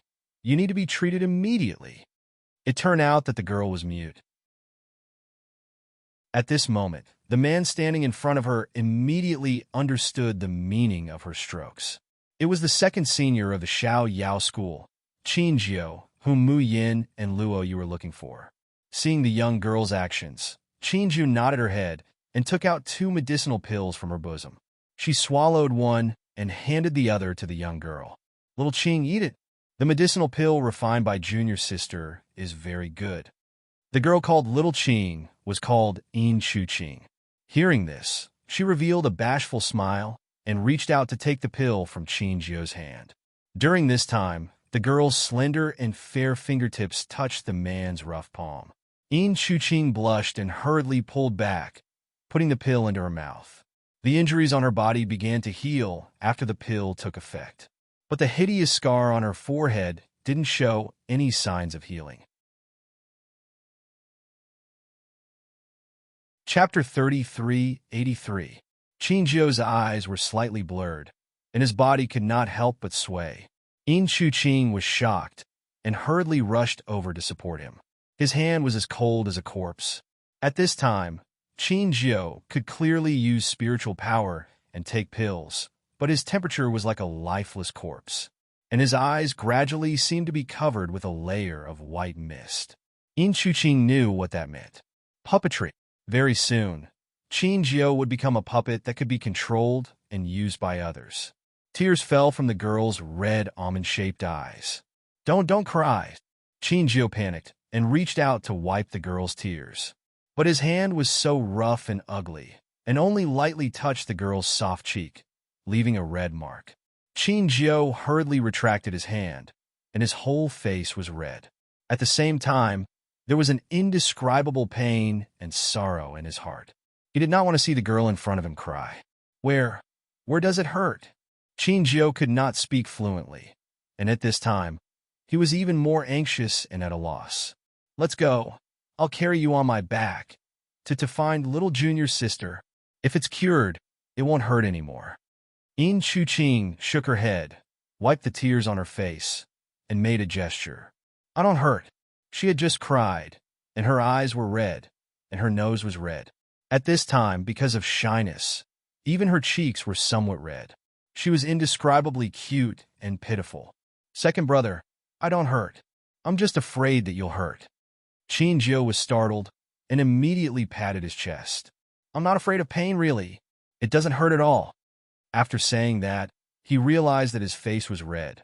The slow him at this time, at the tip of his tongue, chewed the words, I'm just afraid that you'll hurt. An inexplicable ripple that had never appeared before arose in his heart. Yin Chuqing wiped her eyes and revealed an embarrassed smile. Suddenly, a bird flew in the sky. Yin Chuqing's eyes lit up, and she suddenly swung her small hand upwards. Swish! After a moment, the bird fell in front of the two. Yin Chuqing waved her hands at Qinjiu. Second brother, are you hungry? I'll cook something for you to eat. Okay. Qinjiu hurriedly said, No, I'm too tired. Seeing that he refused so quickly, Yin Chuqing pouted a little angrily. Second brother, do you dislike me? I know I didn't cook well before, but I've learned. It's true. If you don't believe me, try it later. Qinjiu watched as the little girl ran around happily, picking up stones to build a temporary stove. Then, he nimbly dealt with the birds by the water's edge. His heart felt warm, sour, and a little confused. Little Qing always called him second brother and always acted as if they knew each other. But why couldn't he remember anything at all? Was it because he was too stupid? Had he forgotten everything in the past? Or he wasn't the second brother that little Qing had mentioned? Thinking of this possibility, Qinjiu felt a tightness in her chest. He subconsciously did not want to think about it. When Yin Chuqing handed over the roasted food, Qinjiu revealed a silly smile and took it. The girl opposite him was also holding a piece of roasted wing in her hand, but she was not in a hurry to eat. Instead, she blinked her watery almond-shaped eyes, staring at Qinjiu without blinking. Qinjiu was indeed hungry. After wolfing down a few mouthfuls, he realized that the little girl had been looking at him. He was startled. He, who had always been slow and silly, suddenly seemed to have an aperture opened at this moment. Chapter 3384. Remember in 1 second, 800 $say, net, wonderful pop-up window, free reading. Qinjiu said loudly, It's delicious. Little Qing's roasted food is the best. The little girl on the other side immediately smiled. Joy and happiness almost overflowed from her eyes. But she felt shy, so she hid half of her face behind the big roasted wing. While laughing, she ate delicately, one bite at a time. Qinjiu suddenly felt that it would be good if it could continue like this. But at this moment, an intense pain came from his brain. Qinjiu screamed and fell to the ground, his body twitching nonstop. Ah! Ah! Yin Chuqing threw away the roasted wing in her hand, rushed over in panic, and helped Qinjiu up. However, what she saw was the completely opened wound on Qinjiu's head and his increasingly blurred and white eyes. When this pair of eyes completely turned white and lost their luster, that was when he was completely puppet-like. Yin Chuqing opened her mouth, wanting to speak, wanting to call out to her second brother, but she couldn't even make a sound. Suddenly, the bone whistle on Yin Chuqing's waist made a beeping sound, shaking nonstop. Oh no! They're coming! If second brother was captured by them, he would become a real puppet, never to be reincarnated. What should I do? She couldn't let second brother fall into the hands of this group of people again. Absolutely not. The weakness on the girl's face faded little by little. She gritted her teeth and used her fastest speed to dig a hole under a huge rock by the lake. Then, she buried Qinjiu. Qinjiu opened his eyes in a daze. He saw the pale girl with tears in the corner of her eyes, but she tried her best to smile and draw towards him. Second brother, promise me wait here for little Qing. Don't come out, no matter what happens. Don't come out, okay? Qinjiu opened his mouth, wanting to speak. The girl's tears finally couldn't help but fall. Second brother, I beg you, promise little Qing, okay? Qinjiu's consciousness was already blurred. In his chaotic mind, there was only the girl's tears and the word please drawn with a trembling hand. Little Qing, don't cry. As long as you don't cry, I promise anything. The bone whistle on his waist vibrated even more violently. In the distance, he could already hear noisy footsteps and the roars of summoned beasts. They must not find out that second brother is here. Enchanting made a camouflage of the filled pit, then hurriedly rushed to the dense forest on the left. D.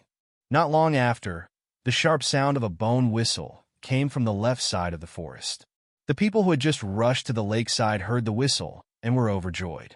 It's that little bitch Enchanting's bone whistle. He's over there. Chase after him. Enchanting glanced at the lake in the distance, then ran forward resolutely. She couldn't fly, so she couldn't escape no matter what. But at least second elder brother still had a chance to live. Second brother, it was you who protected me 15 years ago. Now, it's my turn to protect you. Please, you must live well. As the crowd left, the lakeside regained its silence. After a long time, a loud explosion suddenly came from the bottom of the rock. The huge boulder was blasted into pieces. Gravel and mud flew into the sky and fell down like rain. Amidst the rain of rocks, a man covered in blood and mud stood up shakily. There was a huge wound on his head, and the skull and brain inside were faintly visible. His eyes had almost turned a strange white color.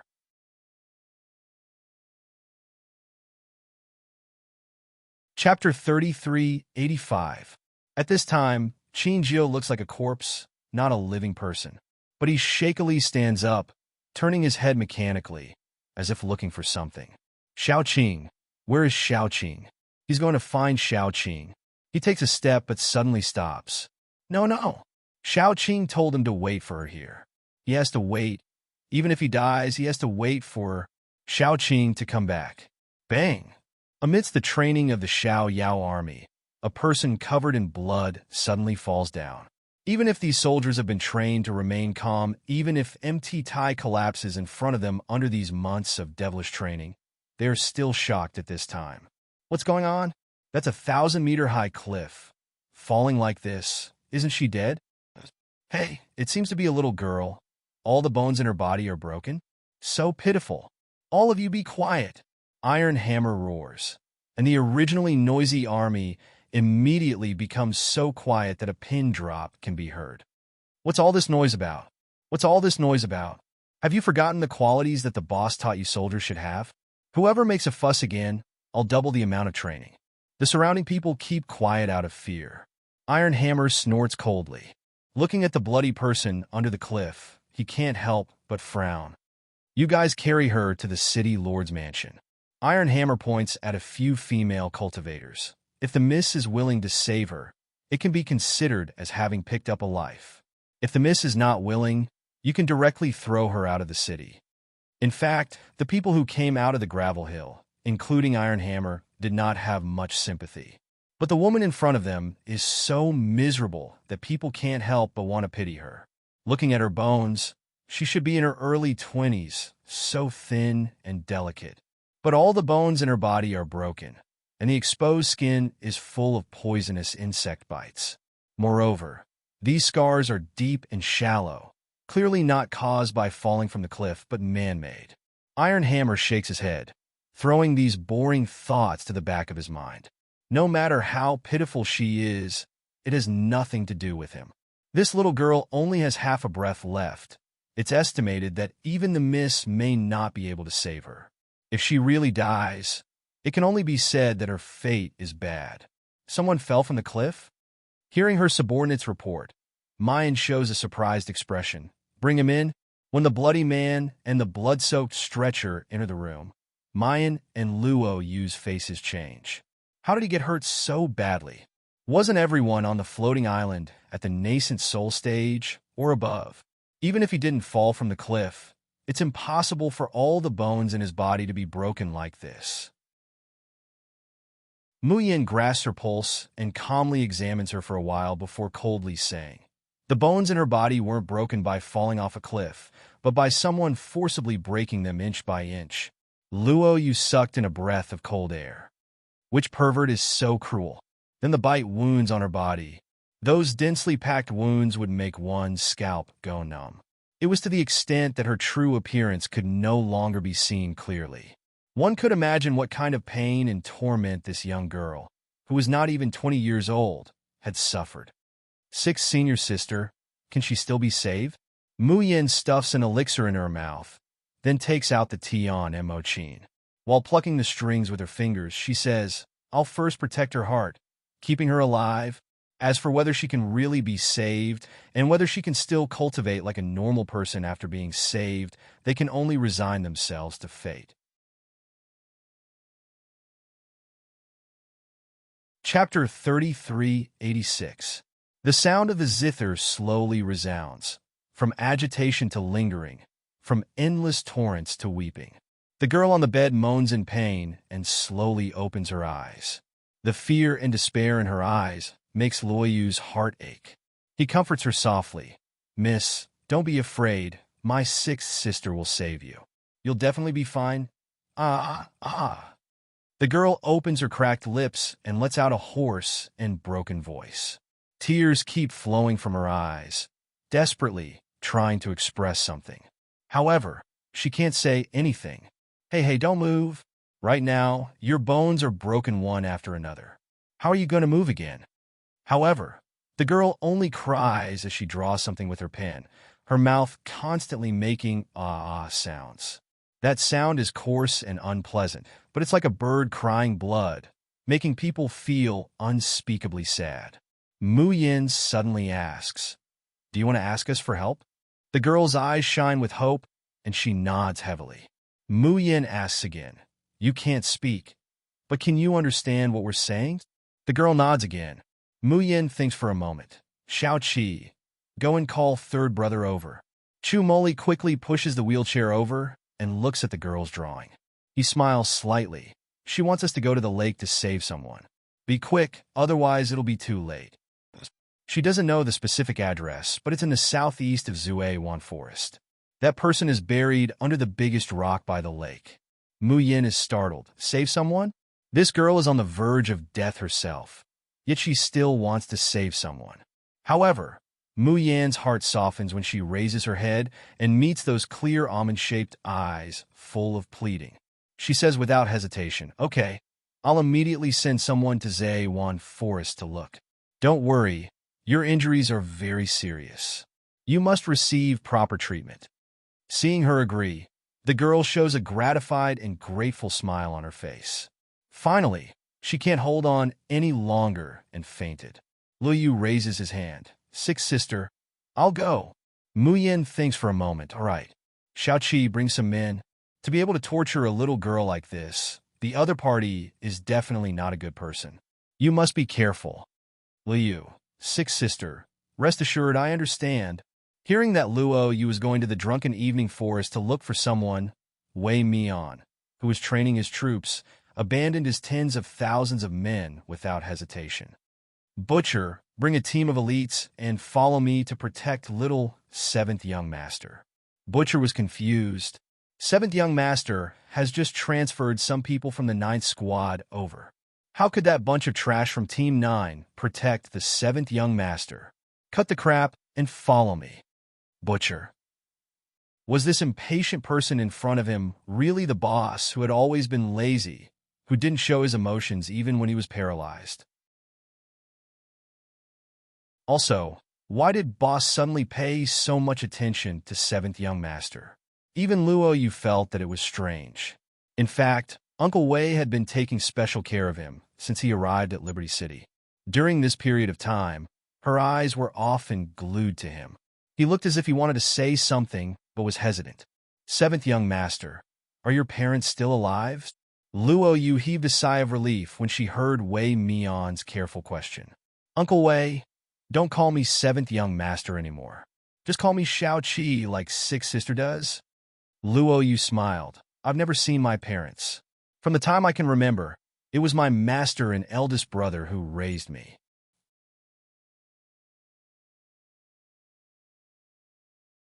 Chapter 3387. Remember in 1 second, 800 !say net, wonderful pop-up window free reading. Wei Mian anxiously asks, Who is your master? Luoyu gives him a meaningful look, then slowly says, My master lives in the Xiojin continent. His name is Shurqing. Hearing the unfamiliar name, Wei Mian shows a lost expression. Looking at the youth's familiar face, he can't help but feel hopeful. Is the person in front of him really his little highness? Is he the savior of the floating island that contracted the mythological beast Bai Zhe? Perhaps the mist knows something. Wei Mian feels that when Mayan called out the name Luo Yu that day, she looked at him with a meaningful gaze. He can't be anxious right now. 20 years had passed, so what was this little bit of suffering compared to it? His little highness's safety is the most important. Luo Yu smiles and asks, Uncle Wei, you're so powerful as a general? Where did you work before? The Three Alliances, the Six Great Families, or the Lan family empire? Wei Mian's mind, which had just relaxed, suddenly tenses up again.